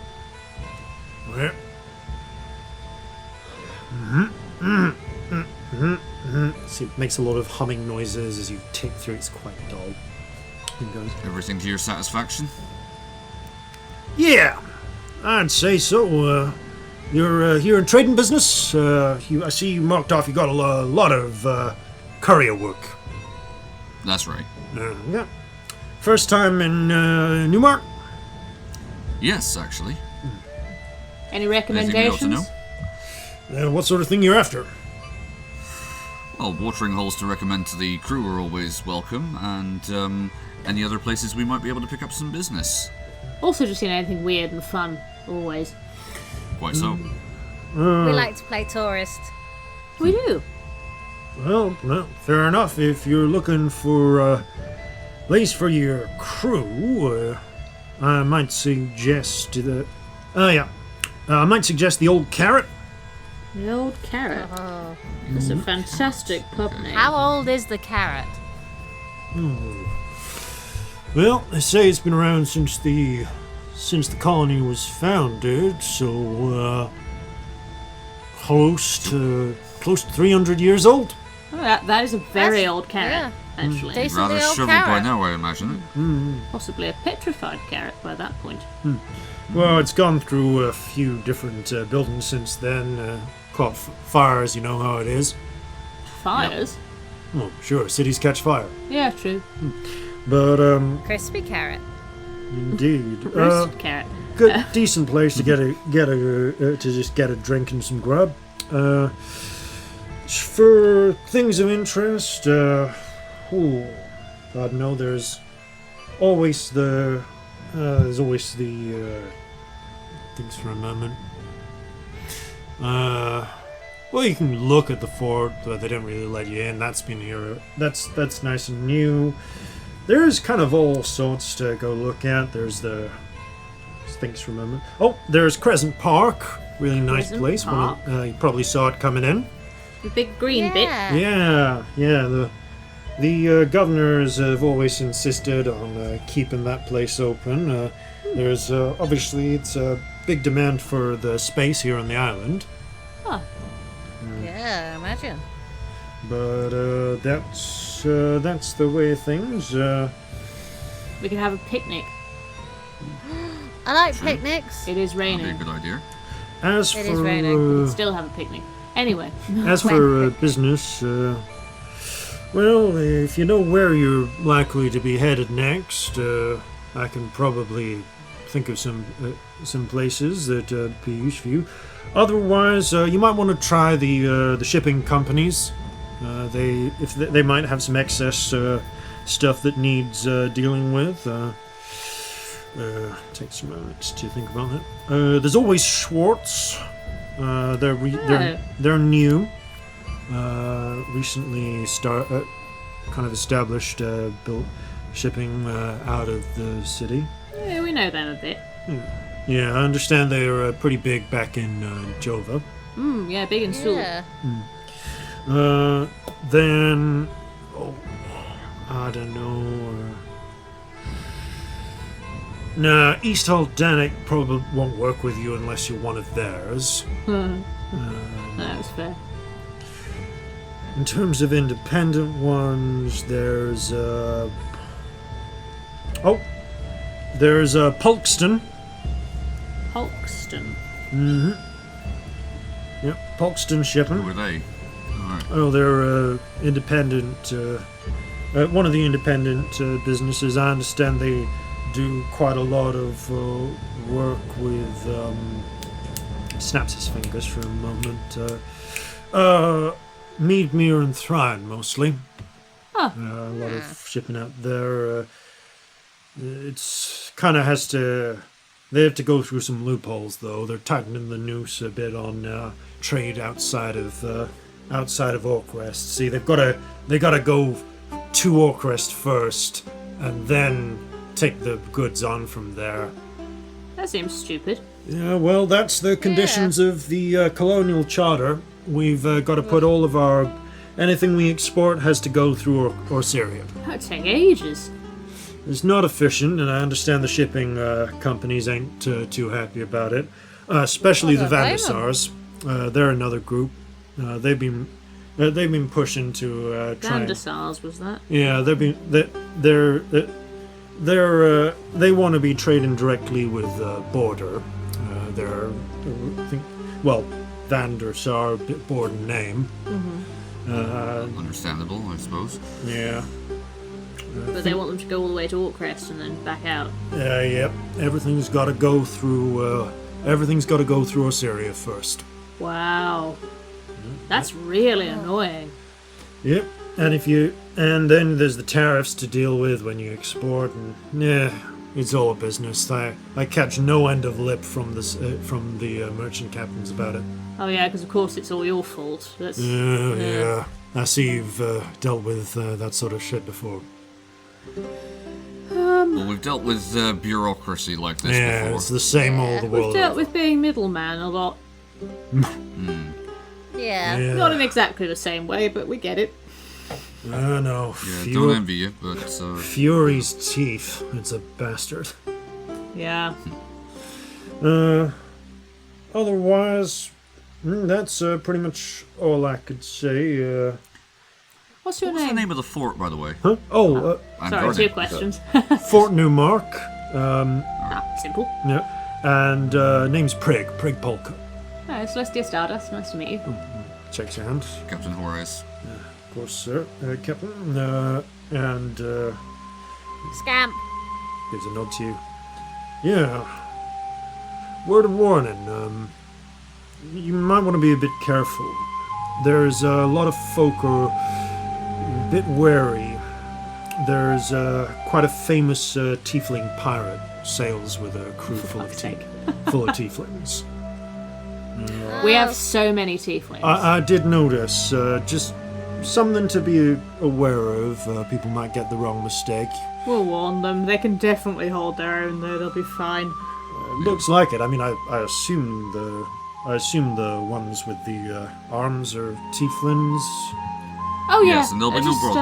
Yeah. Fairly unusual lineage, but Well, they're very nice. we got actually. a few of our own. No worries. Mostly down in scratches his chin a little bit, thinking. Yeah, mostly down in the Frozen Quarter. Okay. That's nice. Maybe we'll head there at some point. Yeah. But, well, that's what it means to be in Newmark. We get all sorts here. Shame they just wish they all sorts would live together in harmony, you know? That would be nice, wouldn't it? You can take wouldn't it people be out of the old lovely? country, but you can't take the old country out of people. Whew, that's painfully true, isn't it? Thank you for the warning, anyway. That's actually very nice of you. Yeah, we appreciate it. No worries. Gives him out, scratches his cheek. Well, Over in the same pub, we owe you a drink. I'll take you up on that. I'll pop into the old carrot from time to time myself. You don't call them pubs here, do you? Well, like if it's a halfling pub, sure, but it's more bars. Bars, okay. Yeah, we got all sorts. We got bars. We got See, bars saloons sounds are more like out in the fancy to me. sticks. Bars are like fancy in Jova. Everything else is pubs. Yeah. Words are weird. Yeah. Language is fun. Language is fun. Well, if you're looking, you know, What I'm are gonna you go with giggling that. at? Yeah. Oh, if you're looking for a place to stay, you looking for nice or cheap? It depends what the options are. Depends how funny the cheap one is. Well, the cheap one is kind of a shithole, but it's cheap. It's called Drumpf Tower. It's like 4 stories tall. Fucking hell. That wasn't in character. I just said it in the character voice. But you might want to watch your belongings. It sounds like it's full Right. of cunts. I don't know why I feel like that. I just get this intense Yeah, feeling. no, I just never want to go yeah, there. I just somehow I'd rather kill myself. But if you're looking for somewhere a little bit more up in market, there's you might want to try the Rosewater. Rosewater. It's It's a very nice name. Just check the name. Yep, it is the Rosewater. Yep, Ominous. yep. Rosewater Hotel. Rosewater Hotel. points There's all to some hotels kids. here as well. Not so many like Yeah. inns. Yeah, understand it's part of a chain. Huh. There's a few Hotel Rosewaters. Wasn't there? What was the one back in? Did we already go to a hotel Rosewater? Was that You a did thing? back in Thunder's Watch. Yeah. Yeah, that was... Okay. I mean, it was nice. Yeah, it was. Yeah. Breakfast was good. The grits were That's indescribable. Yeah, Very I heard hard that a to lot describe from it, Jovans trying grits for the first time. Yeah, you don't really get them over there. I mean, to be fair, like, pretty much everything was new when I came up, so I'm not really the one to ask. Oh, yeah. I've heard that a few times as well. Oh, from You get drow around Rolla. here?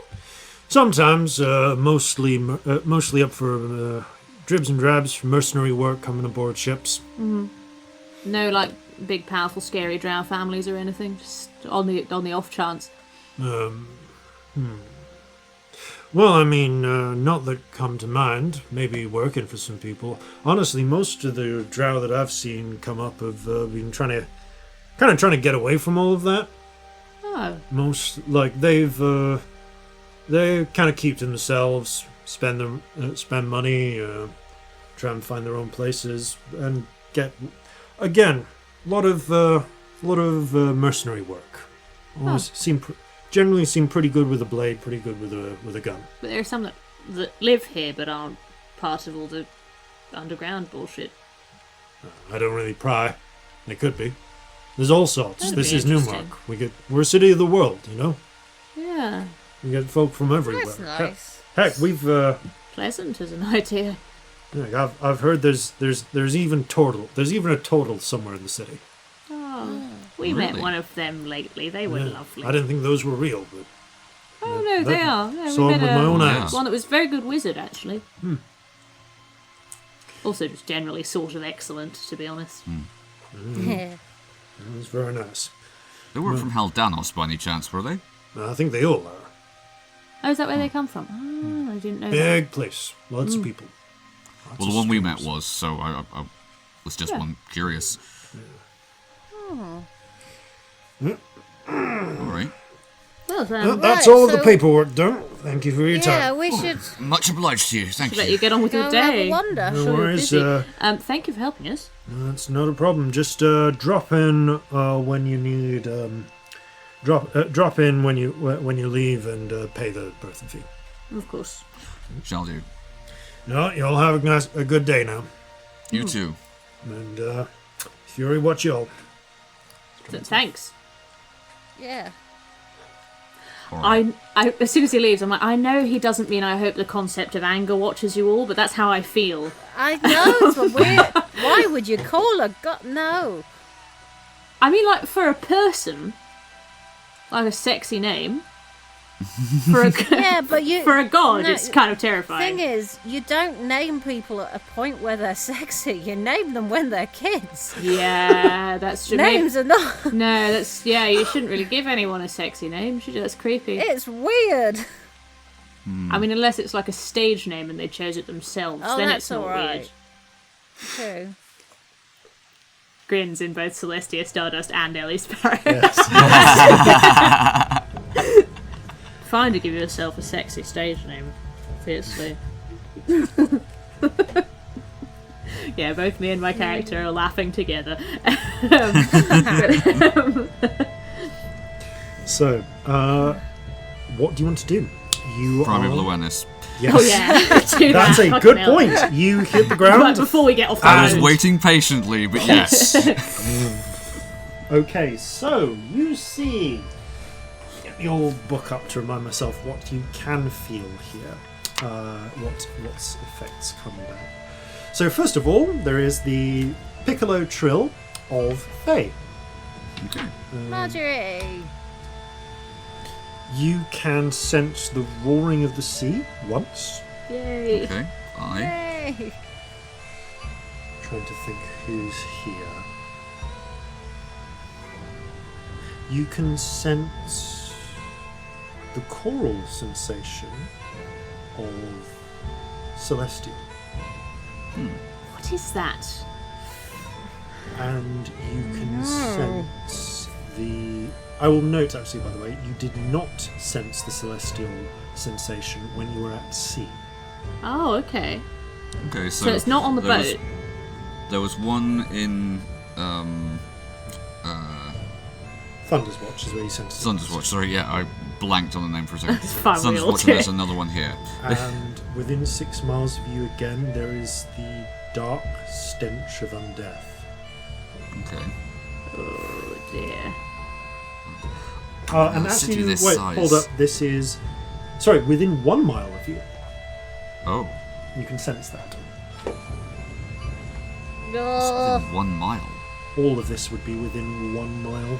Well, keep an eye out for fucking zombies, I suppose, or anything else undead. I mean, I suppose in a city this size, that's not Not necessarily ridiculous. unlikely, but yeah, definitely keep your guard up. Not a fan. no. No, but I mean, any large enough group of people all in one place is, Also, just... what is it with these celestial things living in cities? What is that? I don't What's know. going on? Something native to this area? Maybe?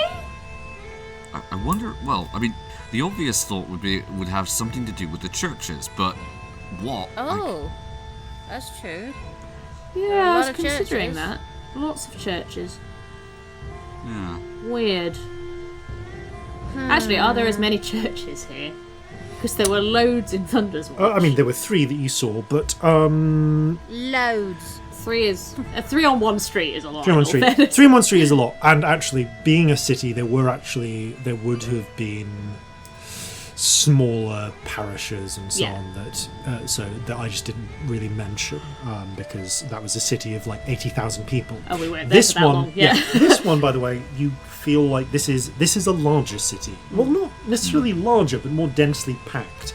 You feel like it's not quite as big as Crosswater, but easily upwards of 100,000 people living here. Right. Oh, And quite densely packed in. So there are there are a number of parishes and churches, Actually, and you do spot the quite plain Spartan churches of the Puritans. You do spot the modern, quite stylish-looking stained glass churches of the Furious.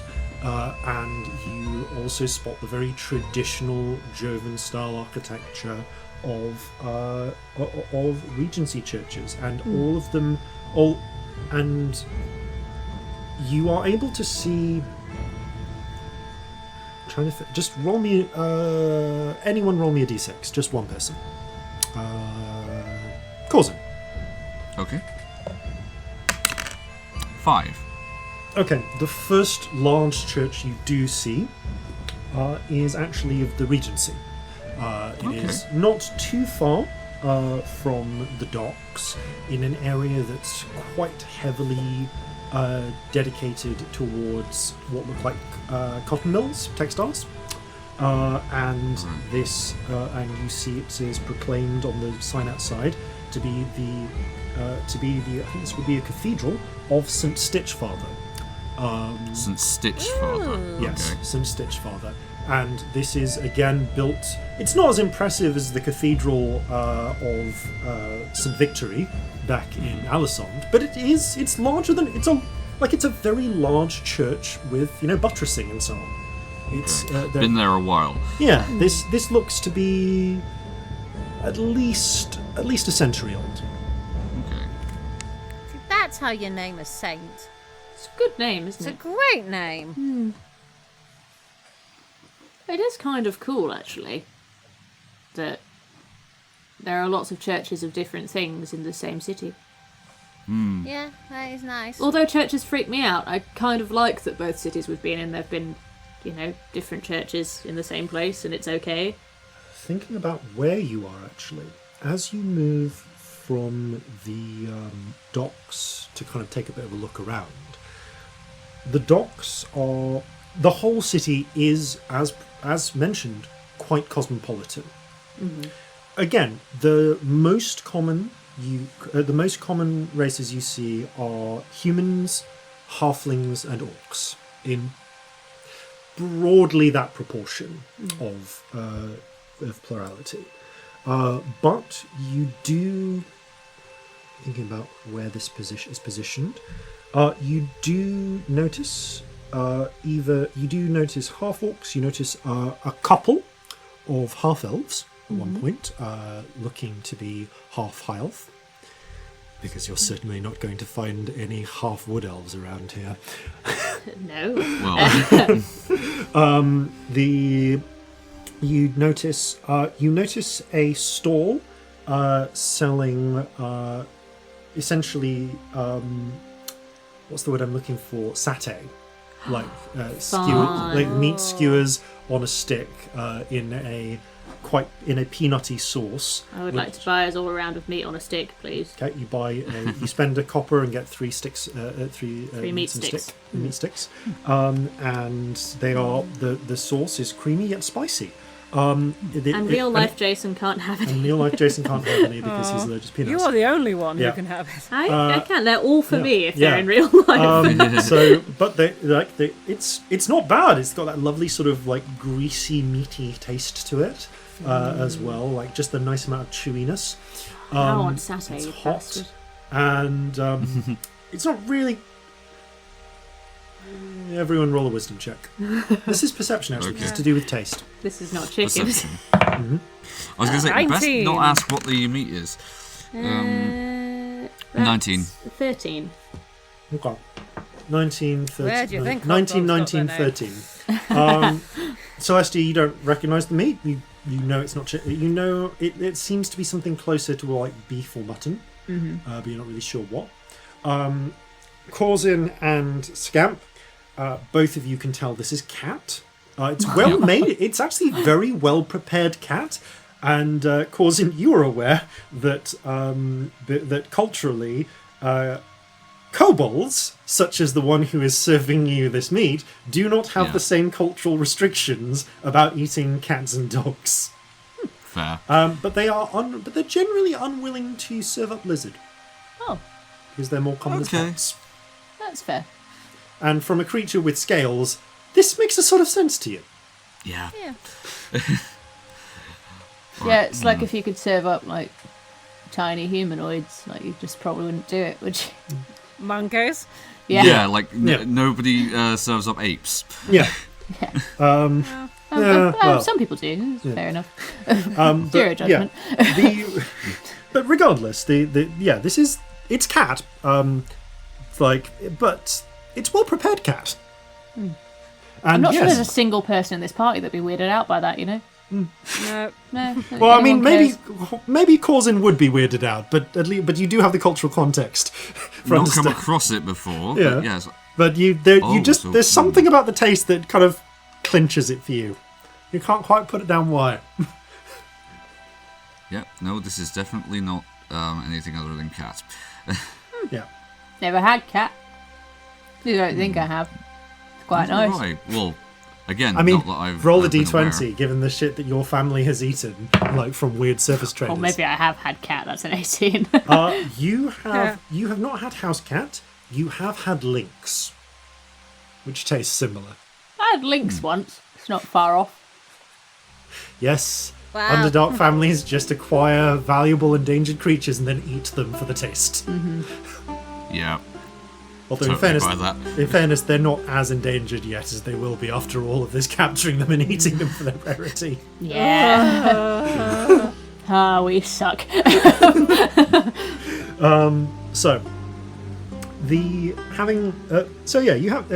do see a small number of kobolds. Mostly this one selling cat on a stick. With the perception checks, you kind of rolled for the taste. Actually, I will say that Corzin and Scamp, you actually notice, although they are kind of hooded and keep. A lot of people are hooded. It's raining, but keeping to themselves and acting and like not trying to draw attention. You notice someone who looks almost human, save for the couple of telltale scales of a yonti. But they do not seem to be drawing attention to themselves. Equally, you do notice a couple of Shin, just serving as dock workers. One of them has feathers instead of hair, and it's just like the rain is just slicking straight off them. They've got that like fine down instead of body hair. The one who has hair is taking the inclement weather a little less cheerfully. Both of them, however, are followed by pets who keep close to them, you notice. One by a small, scrappy terrier, one by a house cat. The house cat, you notice, is keeping a solid distance from the kobolds, who seem to be accompanying them in their work. There's actually one point where the cat, where one of them is struggling with some rope, undo some rope. The cat they kind of mutter down something at the cat, and the cat comes up and helps pick apart the rope with their claws. A little bit. Are they magic pets? Do you have mage sight up? Not by default. Oh, but for the purposes of spirit sight, these creatures do not show up as spirited in any way to you. Okay. Nor do the Achin who seem to be their masters. These possibly, as far as you can tell, these are just well-trained pets. They're not like familiars, yeah. No, these do not show up to you in the way that Marjorie does. I'm thinking else. Yeah, that's basically about it. And yes, there are of the humans and halflings. There are many from different regions as well back in Jova. So you do notice like dusky-skinned Ferosians. You notice paler, the sort of pale skin and dark hair that tends to come from people from Needmere. But predominantly a lot look like Osirian originally. I keep an eye out for drow, partly out of paranoia, obviously, as always, but partly out of curiosity. Just give me a What the man perception said. check. 7? You keep an eye out, but you don't notice any. Really? Not with a 7? There's a lot of people all around. There are this, even in the rain, there are crowds, and it's. I will it's hard to continue to look out. But you keep an eye. I'll say, yeah, you're keeping an eye out throughout. So you do, yeah. You kind of wander. You get the feel of the city. You have some satay cat. What would you like to do next? So, do we want to look at old carrots, or parks, or towers full of horrible cunts, or hotels, or shipping people, or I don't know, we could go and stare at Unibrow Man. Just to remind you, you also have Oh, we have an appointment. a tip off to head to the Massayar's Barbers. Massayar Barbers on 17th Street. Yeah. With the nice little silver hook you have. And you have also another address in the town that you can investigate as well. What was the other address? So the other one is 32 on 5th Street. What was that for? I can't remember. That was Gold Star. Yeah, the Gold yeah. Star Dwarves. Gold Star Dwarves. Okay, so there are those two as well. We could go and investigate Gold Star. We could go to the Barbers, get a haircut. I feel like that's why we're here, so maybe that's the start. Maybe we do that first. Okay. Yeah, best to get the lay of the land anyway. Okay. Yeah. You fairly easily are able to find your way to 17th Street because the streets are literally numbered. It turns out all of the east-west streets are numbered 1 to, I think it goes as far as 52. And all of the north-south streets have just names. Huh. So 3 up, 5 across. Yes. So on this occasion, you go to 17th Street and Park, which turns out to be a junction near to the Massayar Barbers. This is both very clever and kind of boring, but it's really helpful. So boring. I hate it. It's really convenient, but you could have It funny makes me street uncomfortable, names. and I don't know why. And utterly alien to people from Jova. So it's like so weird. I suppose if you were building the infrastructure from the ground up, it's like, we've got a whole bunch of stuff coming. We've got to get this laid down as quickly as possible. Just make it as easy as possible. I just don't think I'd be that sensible. I think I'd just name streets like after myself and weird other things. You had the choice to name things. You didn't name it. You didn't name it Wiener Road. You named it 32. Boring. Boring.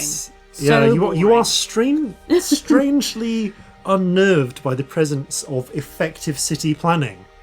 A thing you have barely encountered at home. We really haven't. Well, you see, back home, most streets are just named after stuff that's on that street. Like, how many towns have Baker Lane? Yeah. Or like, you High know, Street, if it's Low near the Street. water, like Mermaid Road or whatever. Yeah. Regardless. I see some flaws in our system. Yeah. As you... Ours is definitely less sensible, but maybe I like it better. Oh, I definitely do. This still weirds me out. Weird. Nevertheless, you make your way to the 217th Street and Park, and the area changes. You're getting into some of the denser, more run-down parts of town. The areas closer to Crescent Park are quite well-maintained, very shiny buildings, well-built, again with that sort of painted white facades to them to make them look like they're made of expensive stone. But they are generally a little bit... what's the word I'm looking for? They are generally a little bit more run down here. Houses are pressed a little bit more together, even though some of the streets are well positioned. The houses, the tenements themselves cram, and there is definitely a sense of people clustering together of the same kin. Most of the people here have the look of being of Ferosian origin, and it is here that you notice more tieflings. Primarily... Oh yeah, we did warn Courage and Yes, Co, by the way. I before we assumed you left did. Primarily, actually, there are the bullhorned tieflings you're used to, but many of them have curiously sort of not curled horns. They point upwards, unlike Scamp's goat-like horns, but they twist around like the horns of it's not a gazelle. It's like a buck. Yes, or like, is it a kupu? I forget the name. But there's a type, but it would be straight, but it's twisted around, like, you know when you see iron fences where they've Little corkscrew. yeah, kind of corkscrew So like. cute. I want to draw 3 million of I them. want to say Imix, but I'm not sure that's Irix, that's it. Ah. Yes. correct. Yeah, okay. Yeah. So they have horns like that. And a number of them actually have. Most of them have that same sort of dusky skin colour, but some of them actually have little, slightly paler spots to them on their skin, like being slightly dappled along the forearms. Like vitiligo. Yeah, less like that and more like the skin of like a deer. Oh, cool. Ah, okay. Like no particularly other. No other features that are particularly deer-like or gazelle-like, but just something in the skin, in the skin pattern, and about a tenth of them, and the distinctive horns. It's cool. You get some looks as you approach. Unsurprisingly, you always get looks wherever you go. But you get a few polite nods from Scamp in particular, from some of the tieflings. And some, although there is, let me just check about this. Yeah, at least one of them looks at you and does a bit of a double take and keeps their distance. There's a surprise. Alright. Yeah, she just ruins everything, doesn't That's she? a fucker, isn't it? You do, however, easily enough find the Masia Barbers. Handily signed. It has a little post outside, painted red and white, and you can see various individuals of primarily humans. There is one tiefling in there, and a couple of halflings who are leaning back in comfortable chairs. Some of them, some of them apparently male, some of them apparently female, having with things like beards being carefully like covered in like this foam and then shaved. Some of them are having hot towels wrapped around their faces. You see one figure set what appears to be a stick with some fluff on it on fire and just poke it near the ear holes of one person. Oh. That doesn't look sensible. The person seems fine with it. Quite relaxed. What is that supposed to do? It's supposed to get rid of the hair around your ear.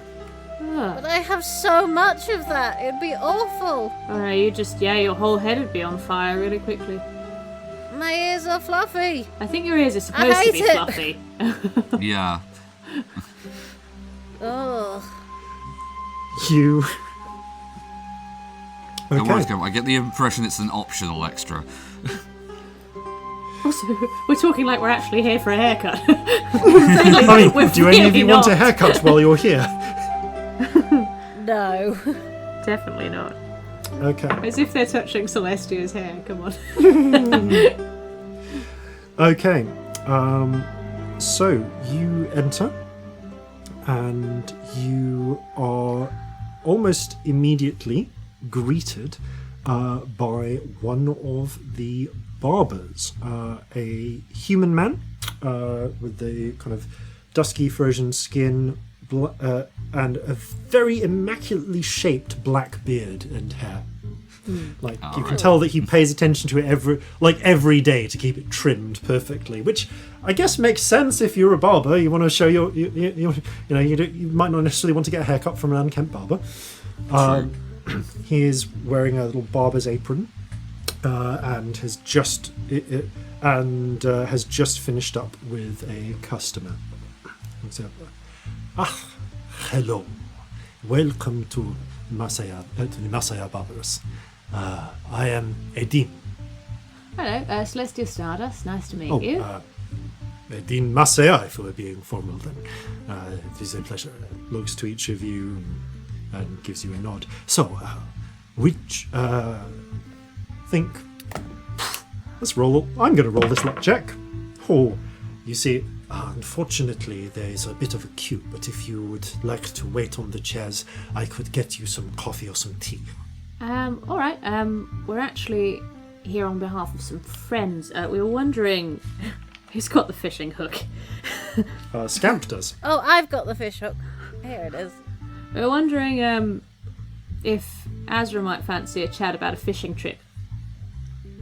We got a message from the... There was a code, wasn't there? Is it a message Was there from a the code? It's from the king. Yeah. There we was got a code. There was a code. There totally was. I forgot it. But yeah, we've got a message from the king. He looks, glances down, gestures for you to put it away. Why don't you have a seat in the back while we wait?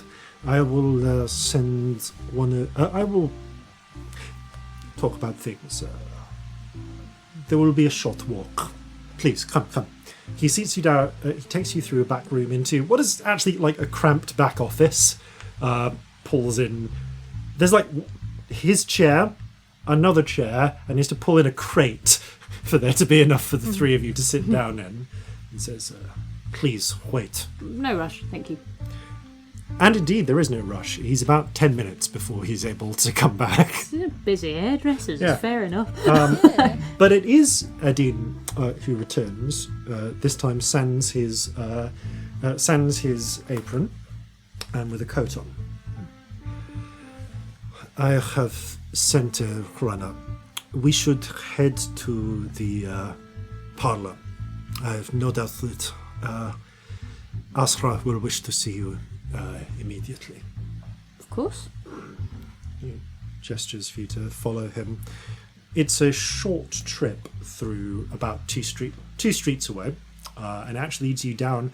Although the main streets are labelled, there are like little back alleys between buildings because it seems as if building plots have been orchestrated in these blocks, if you will, in which buildings have been built into these spaces. So there are actually like tiny streets that lead in between them. So even though there is all of the city planning, there are still back alleys.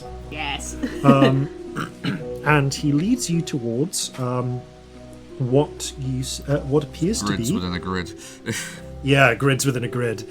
He leads you to what appears to be the Gilded Fish restaurant, and then which seems to be it's like a middle of the road restaurant. Seems to serve a variety of dishes, mostly fish based. But he actually leads you behind it to another building attached to it, which advertises itself as offering Ferocian massages. Yes. If your arrival has been forewarned, head in and say you need to speak to Azra. They will lead you there directly. A word of warning. Mm-hmm. Don't ask about the veil. It's a sore subject. The what? The veil. Old war wounds.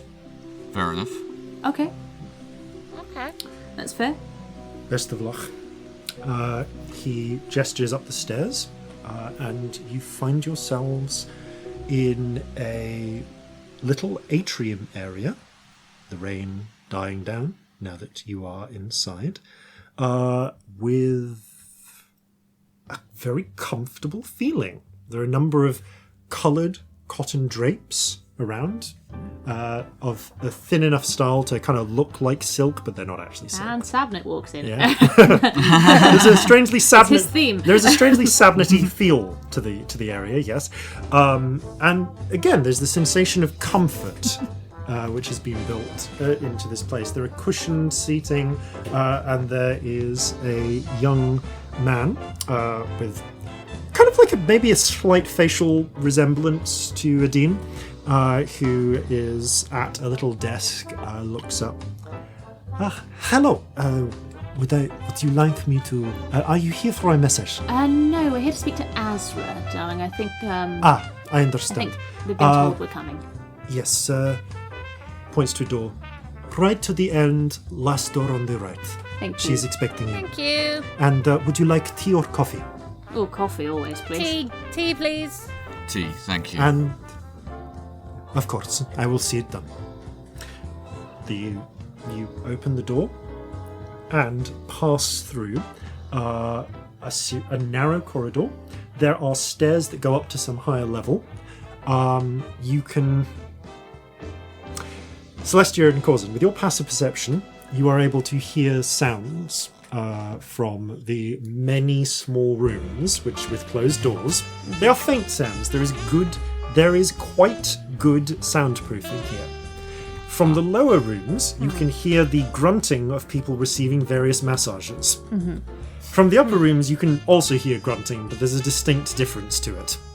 The Sabnet theme continues. The Sabnet theme continues. However, you find yourselves knocking on the door, I assume, unless you just open it brazenly. I think we'd knock. You knock on the door.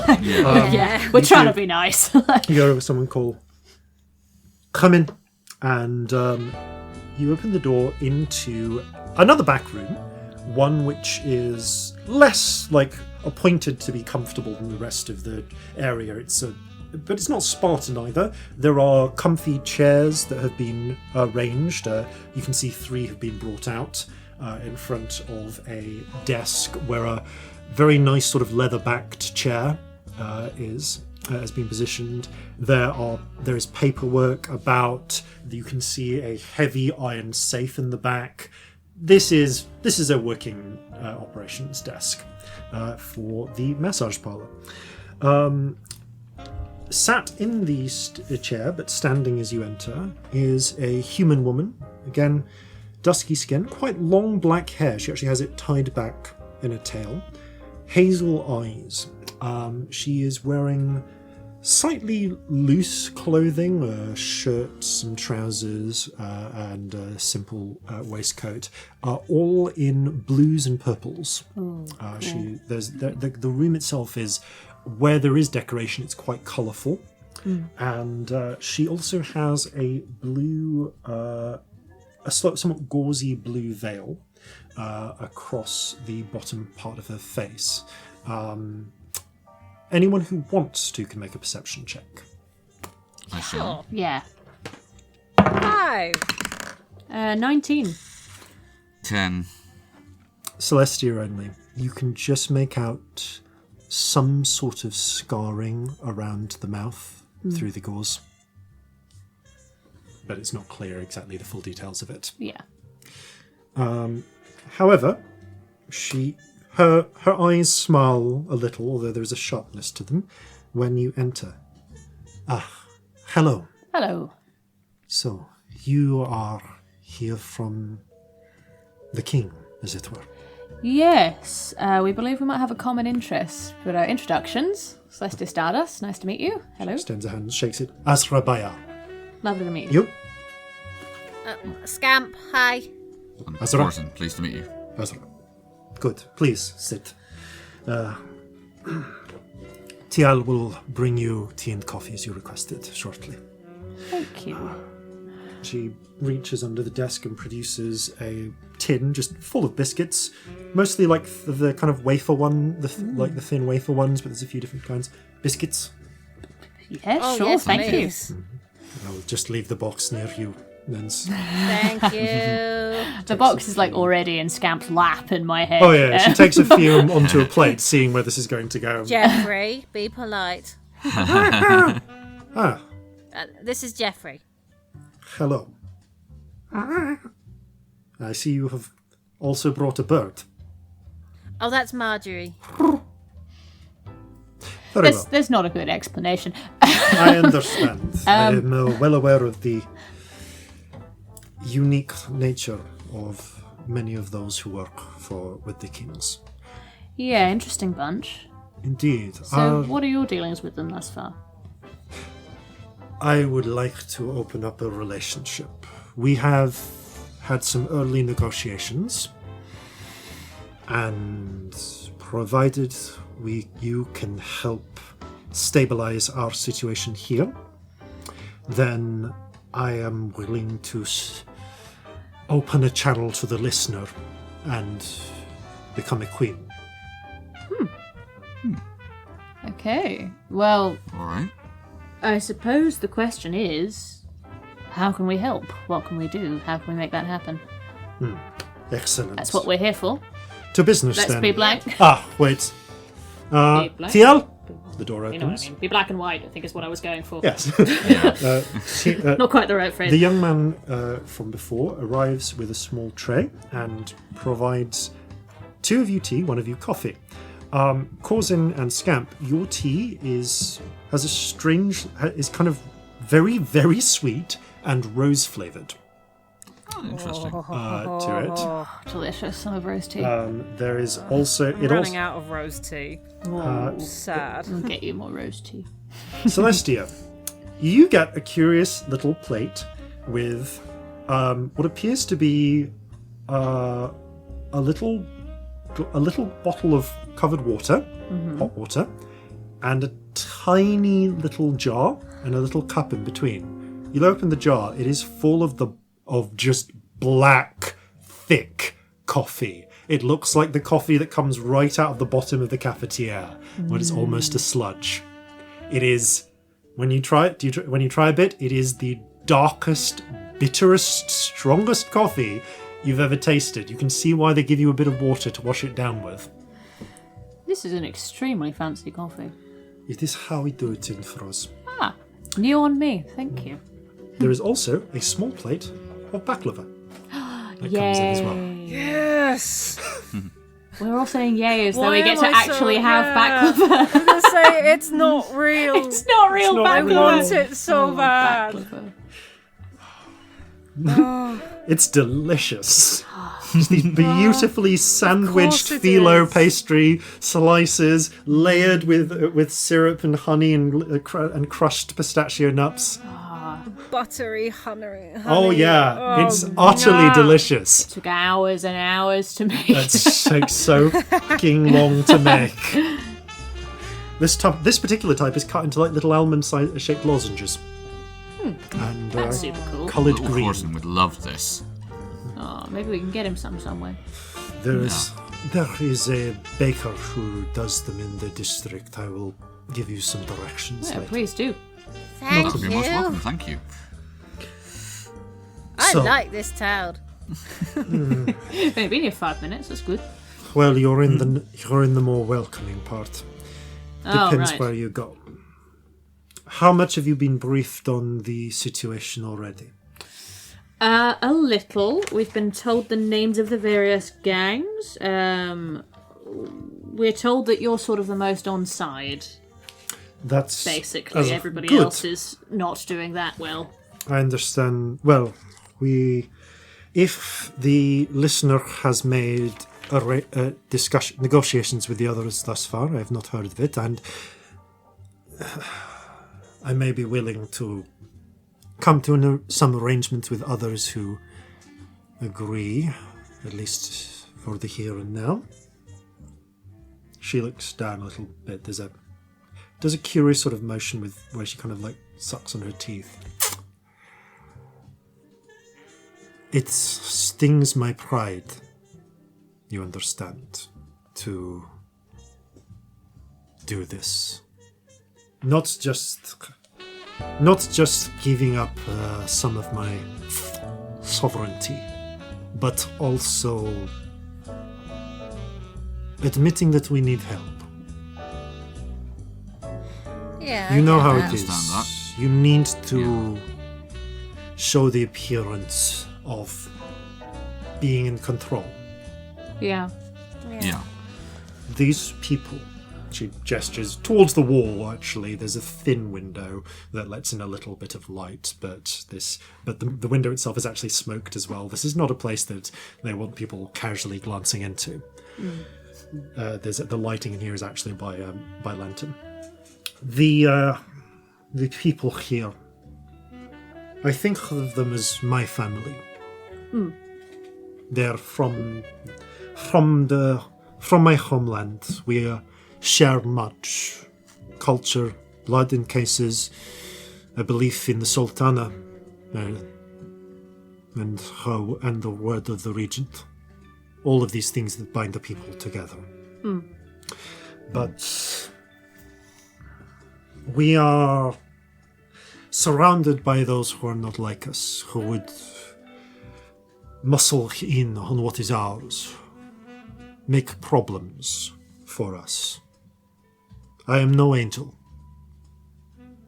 Let us be honest about that.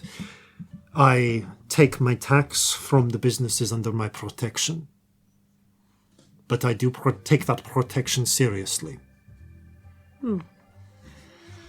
I certainly don't want a bunch of halflings taking what they consider to be their fair cut, or driving Do a pointed my look people over at out. Corzin and back at her.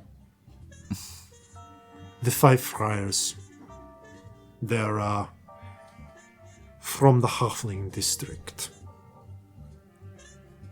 What? Right. She looks between. And they, So you have a problem with And they halflings don't in look- general? I Or? have a problem with those Yeah. halflings. That's fair. okay. And those halflings don't look after the people they said they'd protect, or Well, they don't look after my people, okay. if you see what I mean. Yeah. Should- There is conflict. They are pushing into my territory. They are demanding protection from the people I have placed under my shield, under my cloak, if you understand. Mm-hmm. And they sent their thugs in to beat up good, honest Ferosian families. And they do not show respect. They So, believe they own this city. Oh, where did they get that idea from? Probably their bosses. They have connections. To whom? Not the governor, but other parts of the government. Several of the judges. Ah, The watch, but not the watch commander. She is straight as an arrow. Believe me, I have tried. that's a pain in the arse, isn't it? But the captains beneath her, many of them, are on the take from the friars or the bowstring boys. Okay. So besides, and you'll forgive me for putting it in such blunt terms, but besides you dead, what do they actually want? To the point, but yes, they want what I have. They want the income from my streets. They want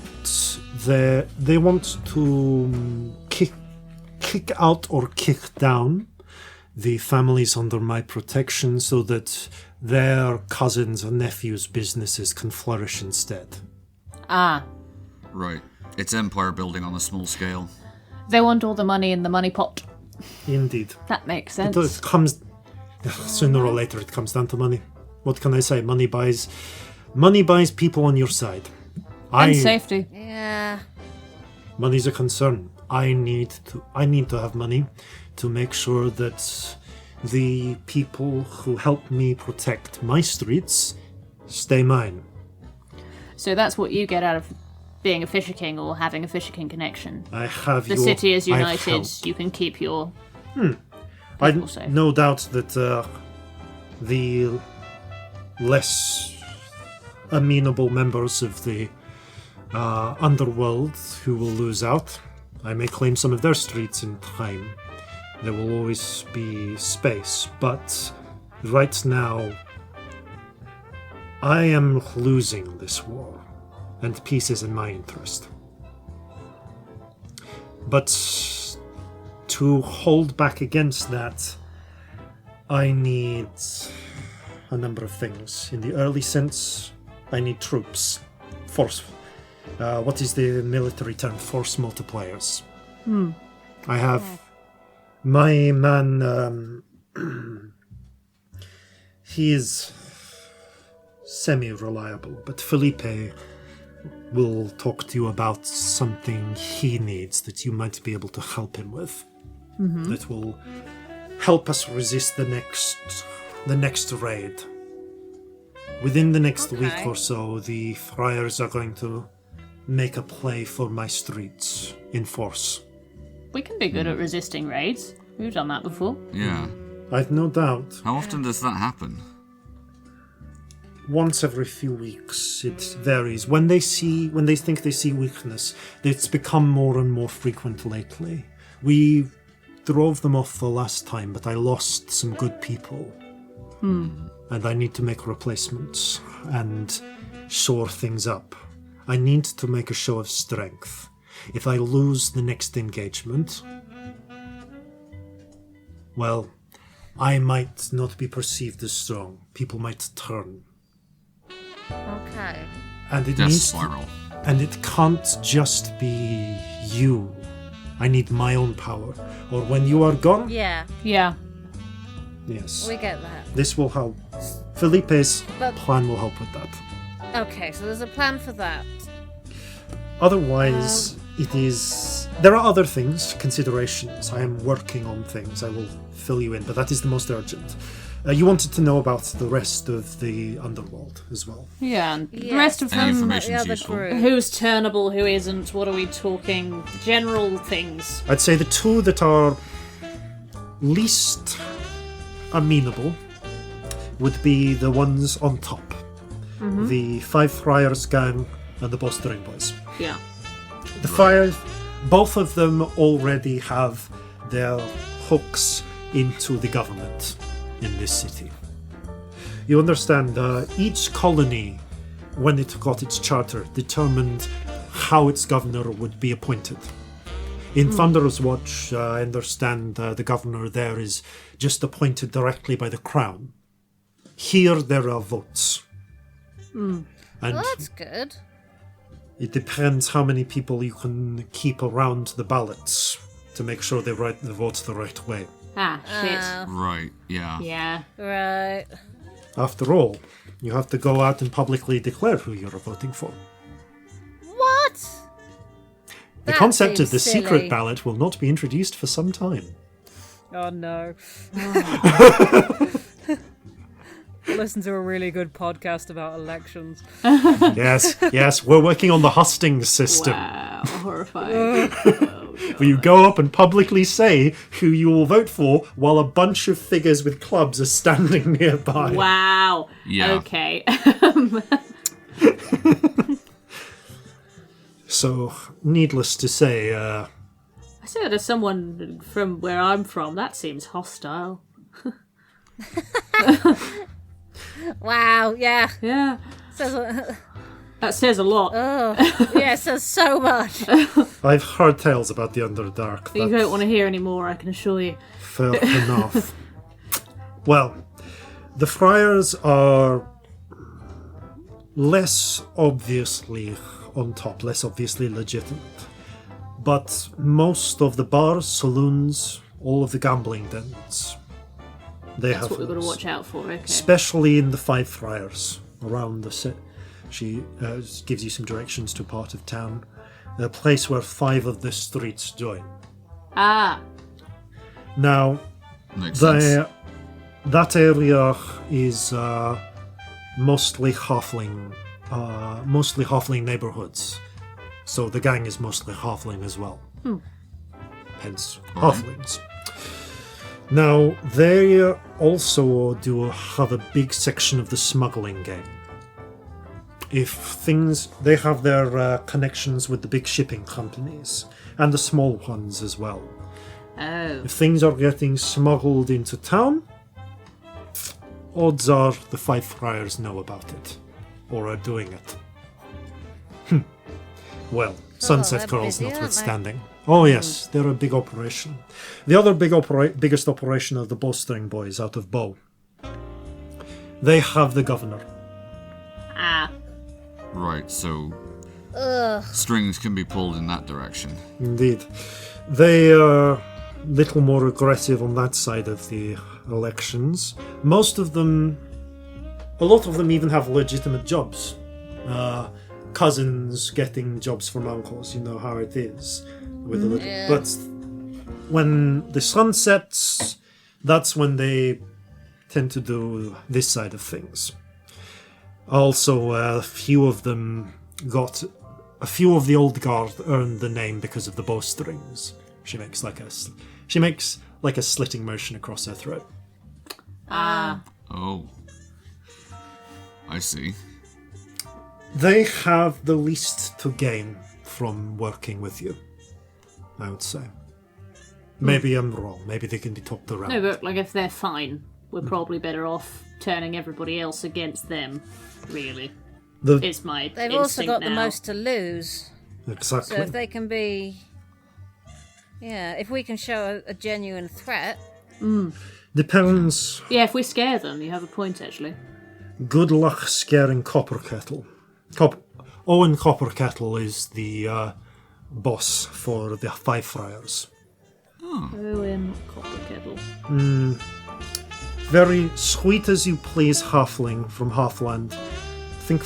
Might be from Dovetail originally, but cruel temper.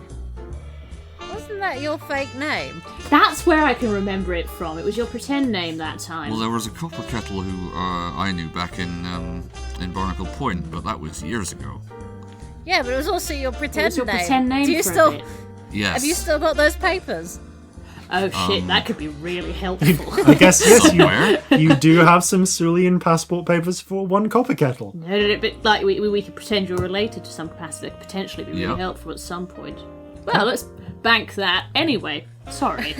Well, might be useful. Who knows? The Bowstring Boys, their boss is Jenks, Heinrich Jenks. Heinrich Jenks.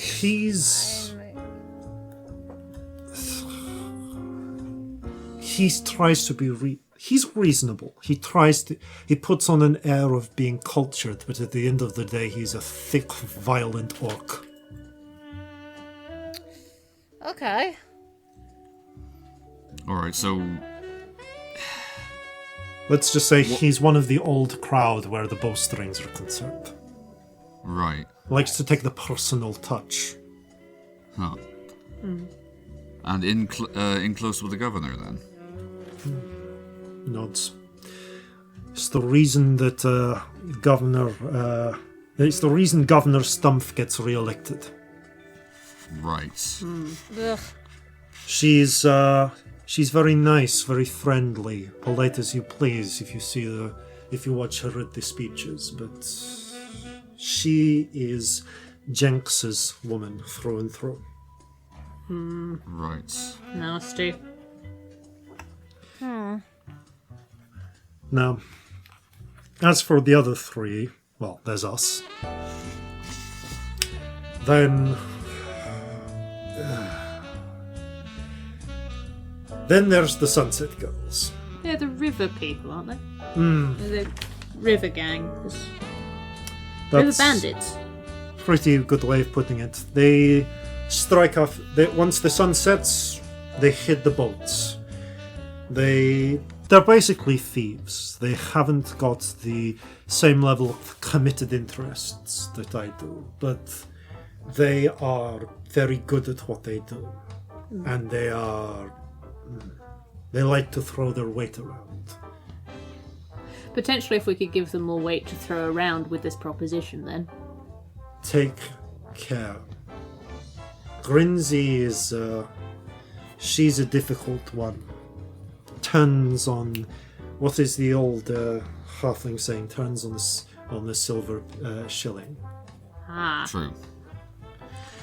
She, the whole crew are Midmirsh.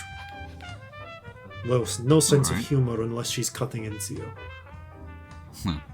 Likes to give you the old dovetail smile.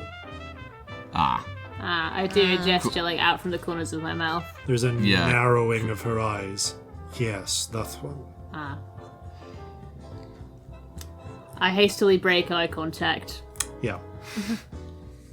Wow, I don't like her already. Nasty. We have history. But the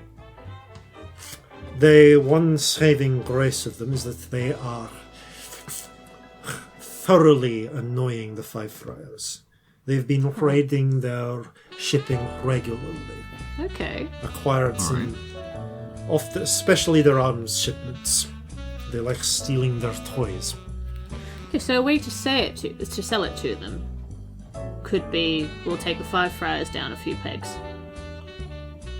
I don't like the idea of working with Grinzy, but I'll do it if I have to. Yes. By the sounds of it, these two big gangs, we're going to need more people to take them on, yeah? Might be the way to go, unite the other three. Well, if not, the Sunset Girls are difficult, but they're skilled. They don't let you in until you've killed someone. Right. So they're all... That's alright, we've killed loads of people. So many. I assumed you would have done. The listeners said they were sending one of their best. I was happy to say that I got 3. So, yes. And then there's the 30 cutthroats. This is awkward. So the 30 cutthroats are all good and well. They're goblins, various, hobgoblins, bugbears, that sort of thing. There's not actually 30 of them, there's a bit more. It's misleading. Well, there were 30 of them originally, as I understand it. But then they just, they've got like the 30 and then they have hangers on. Right. I understand it's a sort of one in, one out system for being called part of the 30. Okay. Oh, so there are 30 of the original 30. Oh no. There are about maybe 10 of the original 30. But they've brought on new members. High turnover. Maybe, yes. Suppose. They're, yeah, fair enough. They do a few things, mostly pickpockets, petty theft, that sort of things. They have, she gestures to the ceiling, places like this as well. And I understand they shift a lot of stolen money, so it's harder to trace. That sort of thing. Right. Our interests don't cross over too much. They look after the Goblin Quarter. I look after my people. But I should warn you, there is bad blood between their boss, Chen Chiang, and us. It's not my fault, but you see, That's what you'd say, though, isn't it? Well, I inherited the job from my aunt, and Aunt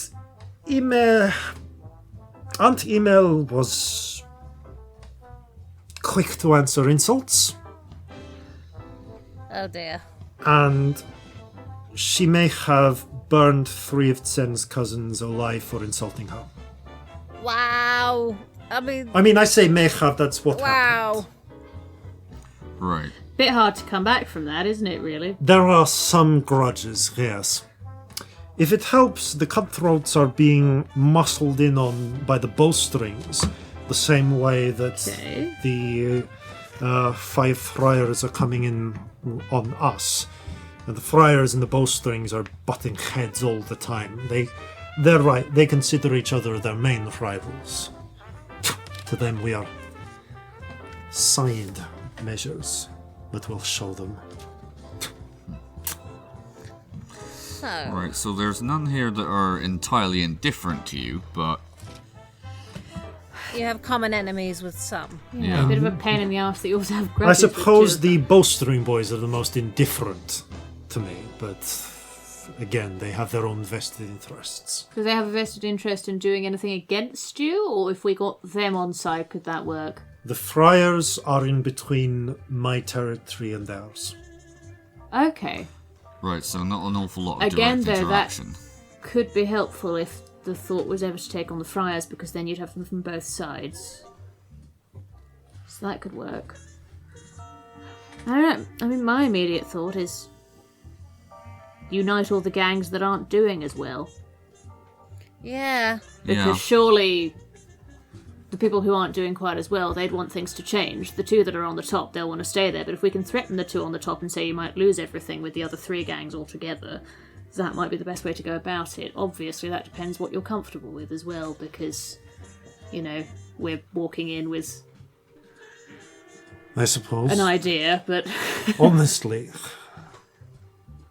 to a degree, I am putting a certain amount of faith in the legend of the kings, but you have the hook. You wouldn't have had that if the listener hadn't given it to you. Also, honestly, the legend of the Fisher Kings is pretty legit from what we've seen. I hope so.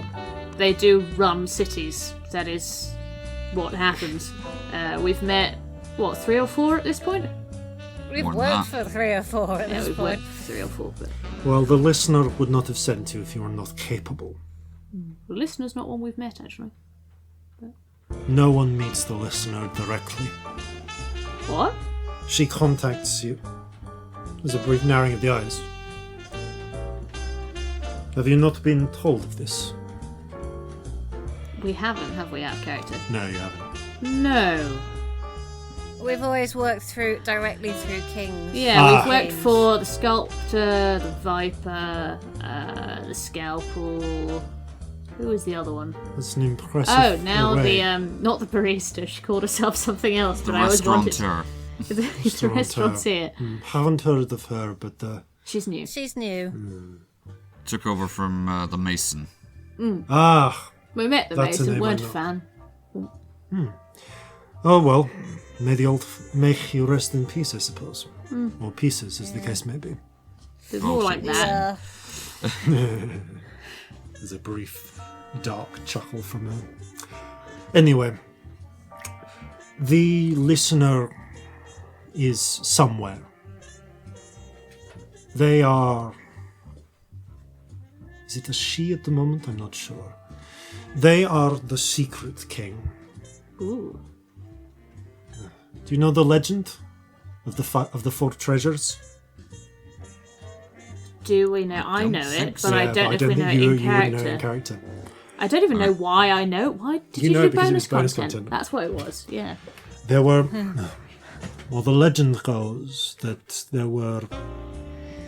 I think it was 5 petty thieves back in the days of Tyre. And one of them stole 4 treasures and was executed. But the 4 treasures she smuggled out to her 4 best friends. and each one of them took 4 rings. One that made one invisible. One that could turn one into a shadow. One that would let you steal the thoughts from minds of those you encountered. Steal thoughts? Pick them from their brains. And one that would let one talk to anyone in the world. At any time. Think of it as an infinite sending. Oh, that'd be fucking useful. They were the first 4 kings. And the listener is the one who keeps the kings together.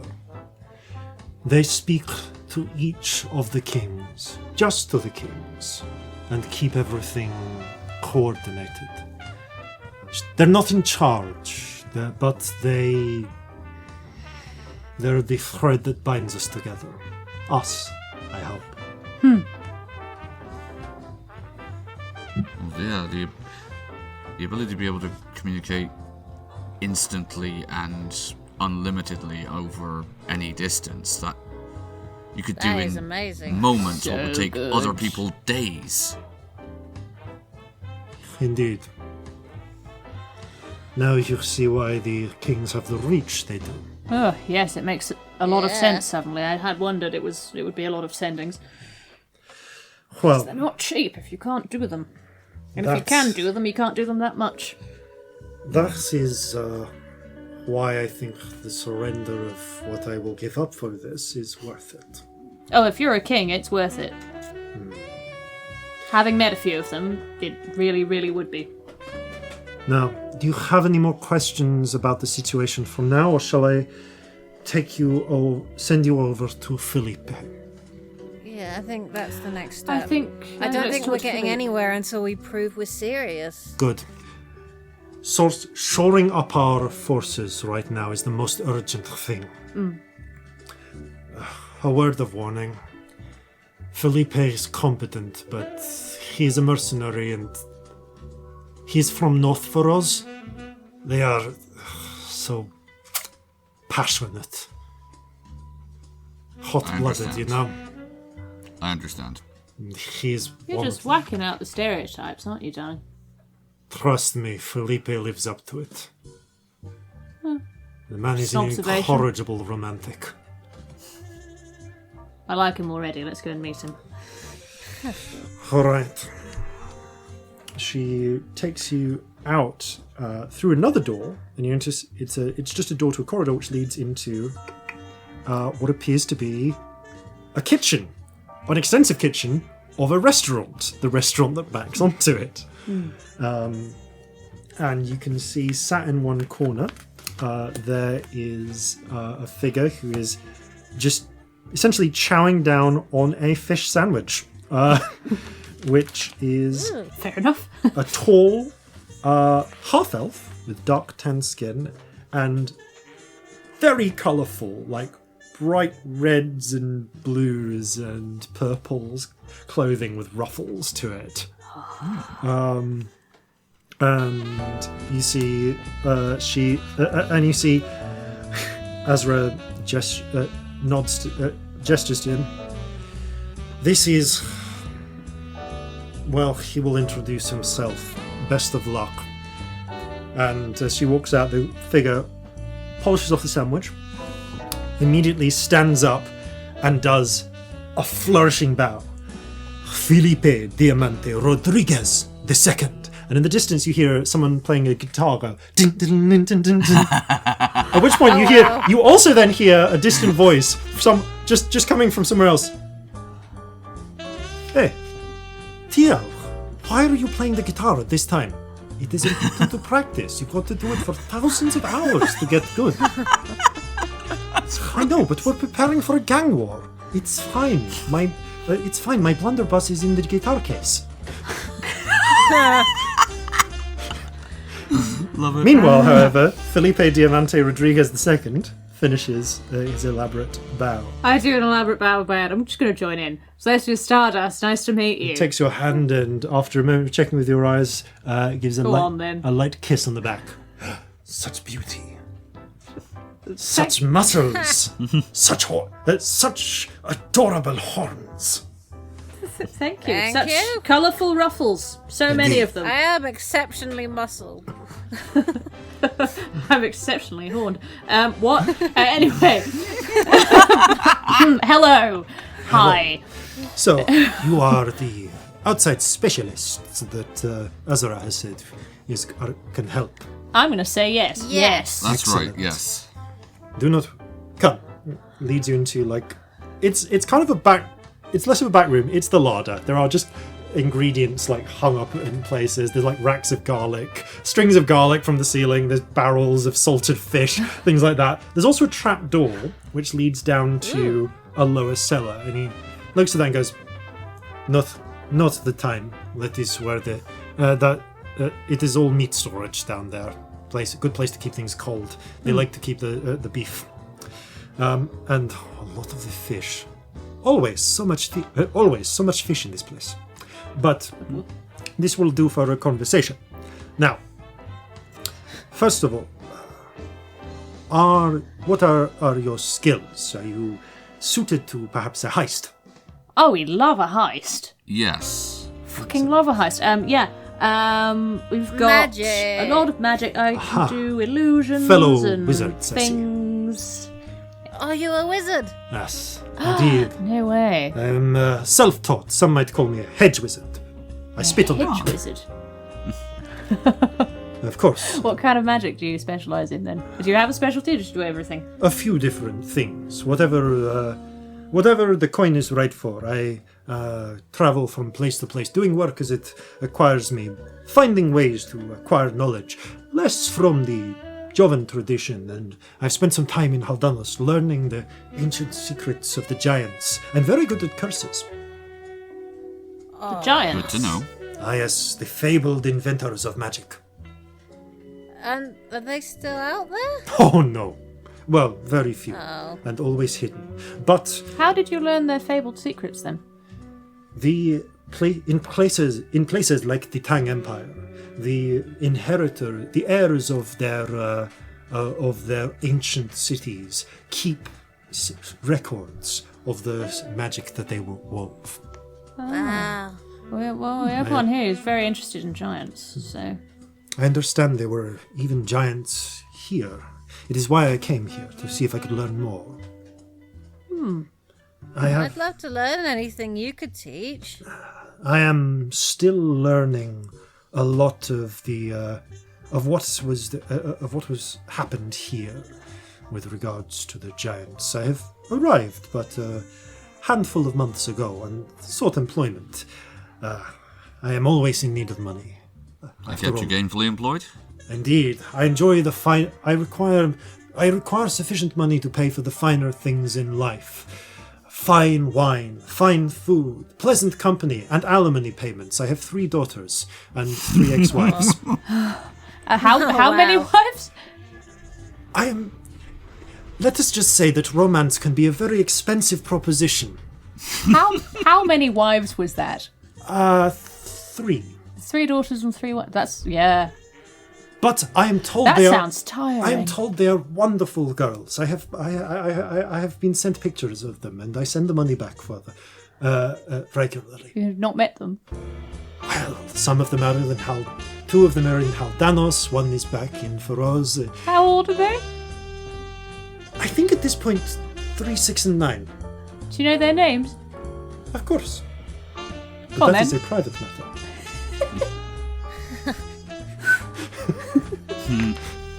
Fair enough.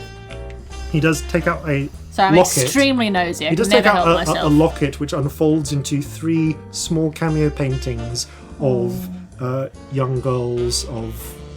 These are how fairly current are these? One of them is like an infant, like maybe a year old. One of them looks to be about 5. One of them looks to be about 7. Are you still married to all of them? Not the daughters, the wives. No, ex-wives. Ah. As I say, passion can be an expensive prospect. And I have a lot of obligations to keep. Wow. Hang on. Married 3 times within 3 years of each other. You had an eventful decade, didn't you? It is not over yet.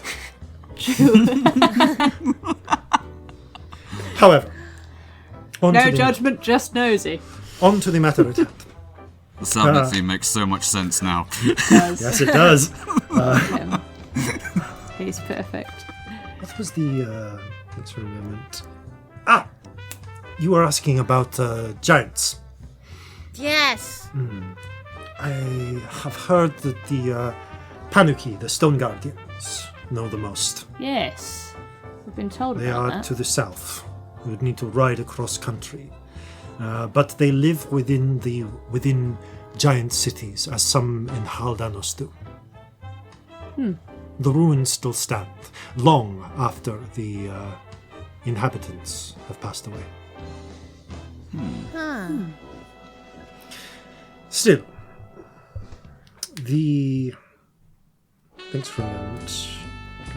I'm trying to recall something. One thing to be aware of is the cloud speakers. They are Achin who have learned who carry on the traditions of the magic of the giants directly.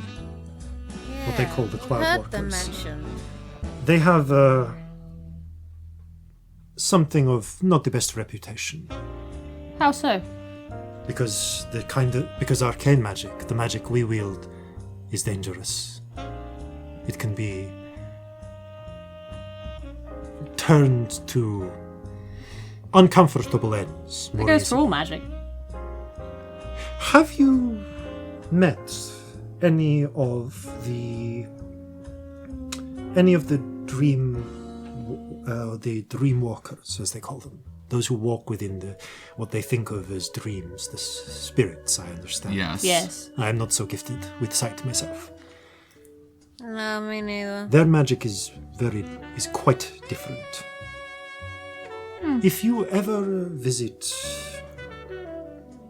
I think perhaps Imitar would be the closest. Yeah. You will see their fields, and you will understand. Their fields. Okay. Indeed. Their magic is such that is carefully arranged, positioned. It is said that the fields of Imitar may harvest, under the right conditions, as much as 8 times a year. Oh. Oh. Not one for crops, but that's mad, isn't it? Yeah. That under the normal That's too many. circumstances, that couldn't happen. It generally does not. They usually will do 4, but still. Impressive and useful. They are able to feed many people. I suppose dreams, different rules. That changes everything, doesn't it? Indeed. Yeah.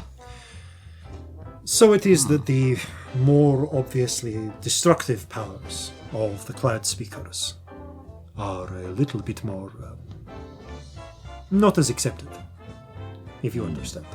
And jealously guarded, I'd imagine. Indeed.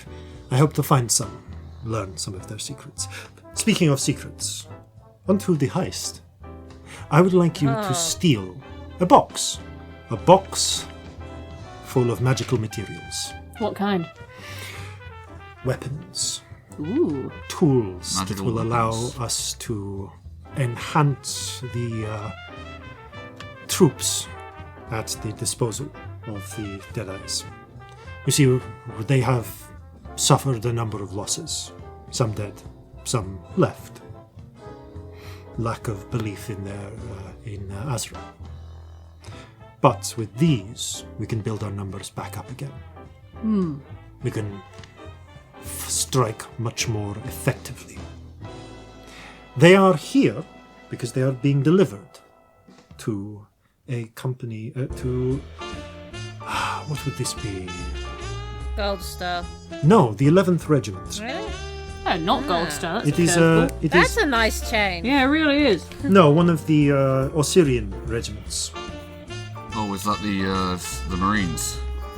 Indeed, they are being delivered to. They're being delivered to here to help shore up some of the defences here.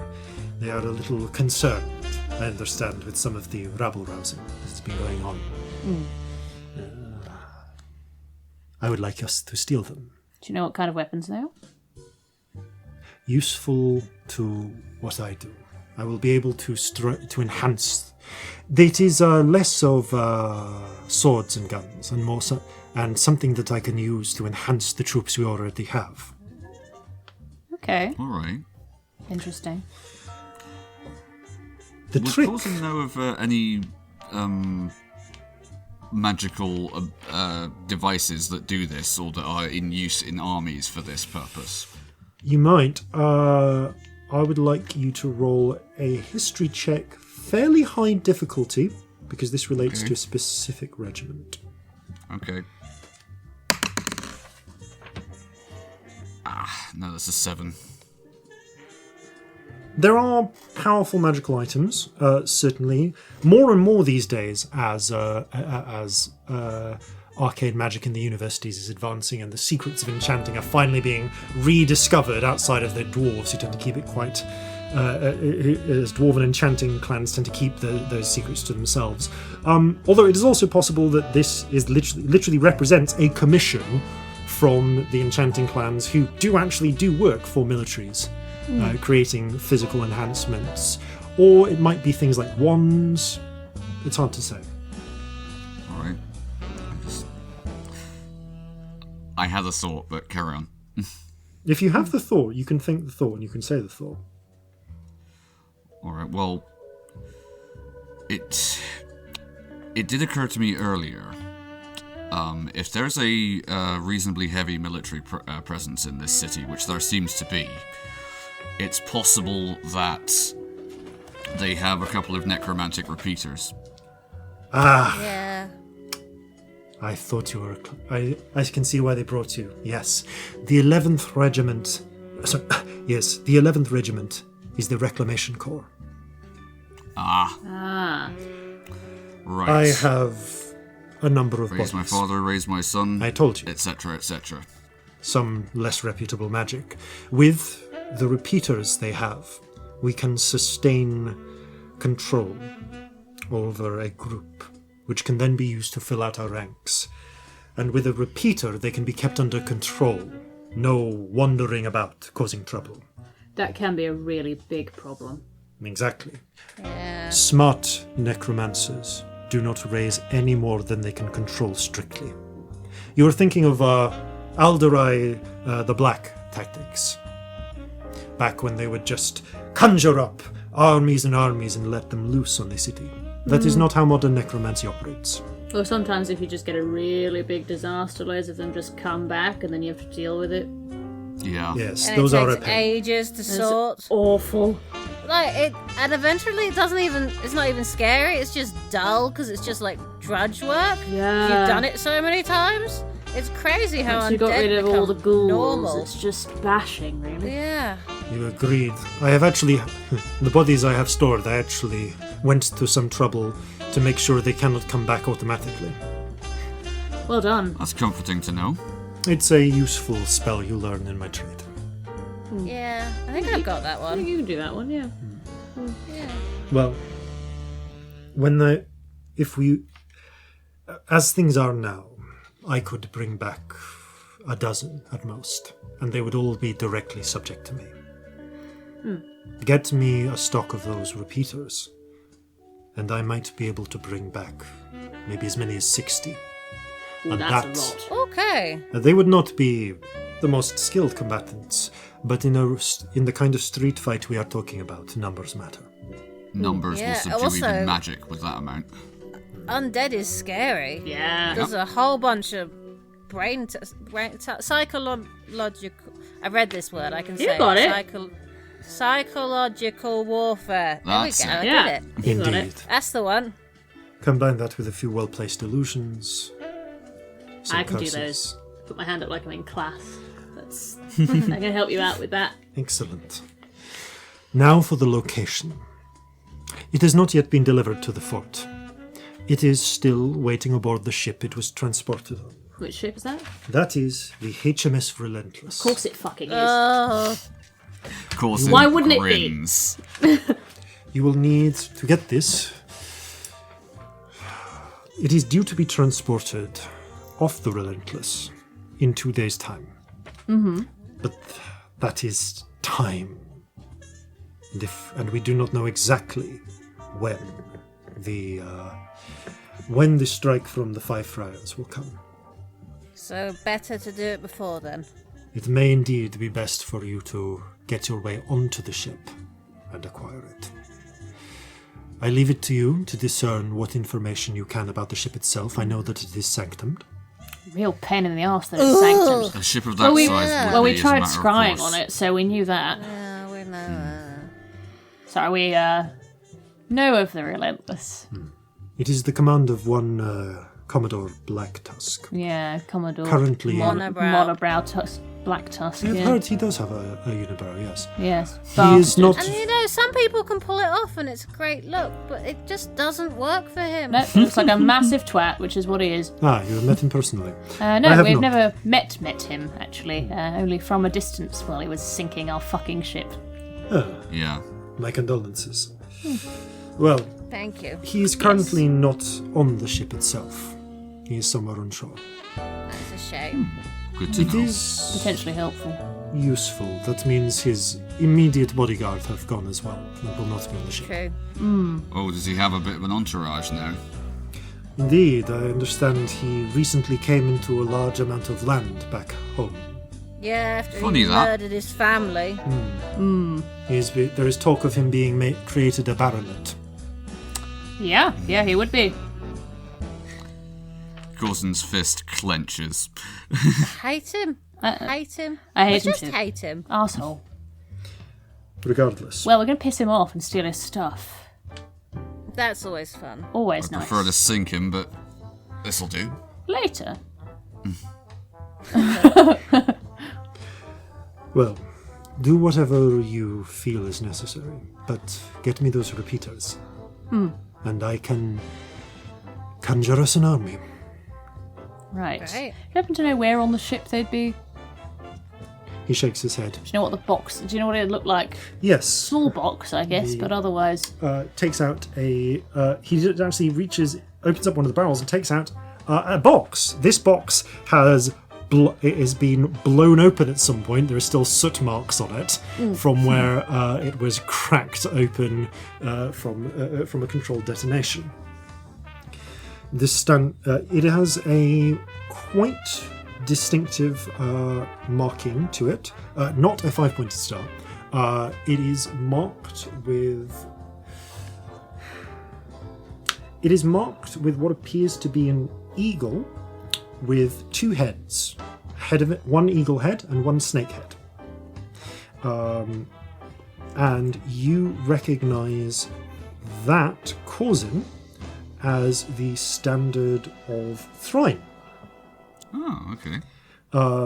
It's part of the Thrinese flag, and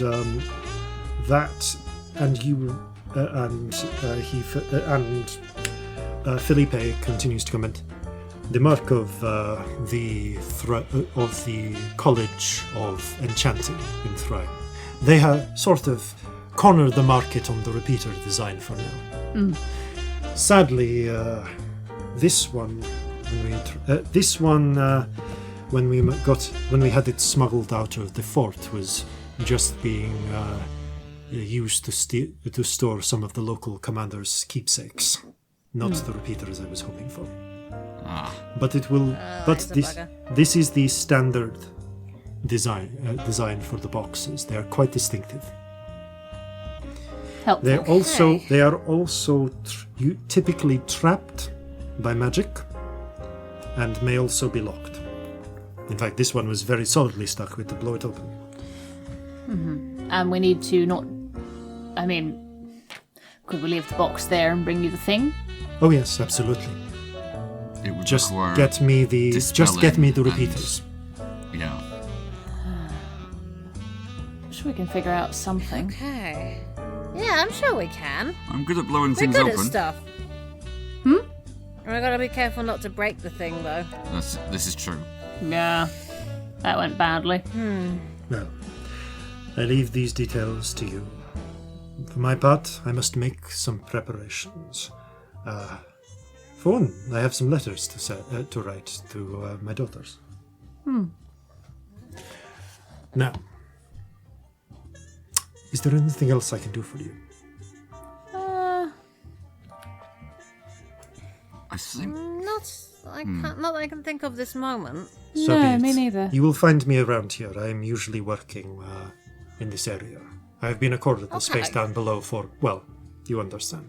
Yes. Of course. Cold storage. Well then, best of luck. Thank you. We'll Thank keep you you. updated. And Good to have met you. Indeed. And as he cracks open the trapdoor and heads down, you are left alone to ponder your plan for stealing an unknown number of necromantic Sink the Relentless. repeaters Sorry, of that's just the my HMS Relentless Fill a few Sink holes in the it while we're down Relentless. there. in the midst of a sinking it in port would be heavily well good. Sink guarded it. and defended Yeah. ship. Sink it. But that is a heist plan to be planned, maybe or maybe not, with the addition of alcohol and a friendly Miss Brandy's planning. a friendly element Reginald! even. Next time. Oh, yeah. Yes. Thank you all very much for playing. Thank you all for listening, and farewell from all of us here at Flintlocks and Fireballs. Fair seas and natural 20s. From Five Friar Streets to Portland Park, there's crime and violence in Newmark. There's passion too, when all is said, to raise your spirits and the dead. So gather your muskets, gather your spears, we'll plunder the shores of Calcinea. No kraken, storm or spell we fear, so come and sail with us, my dear.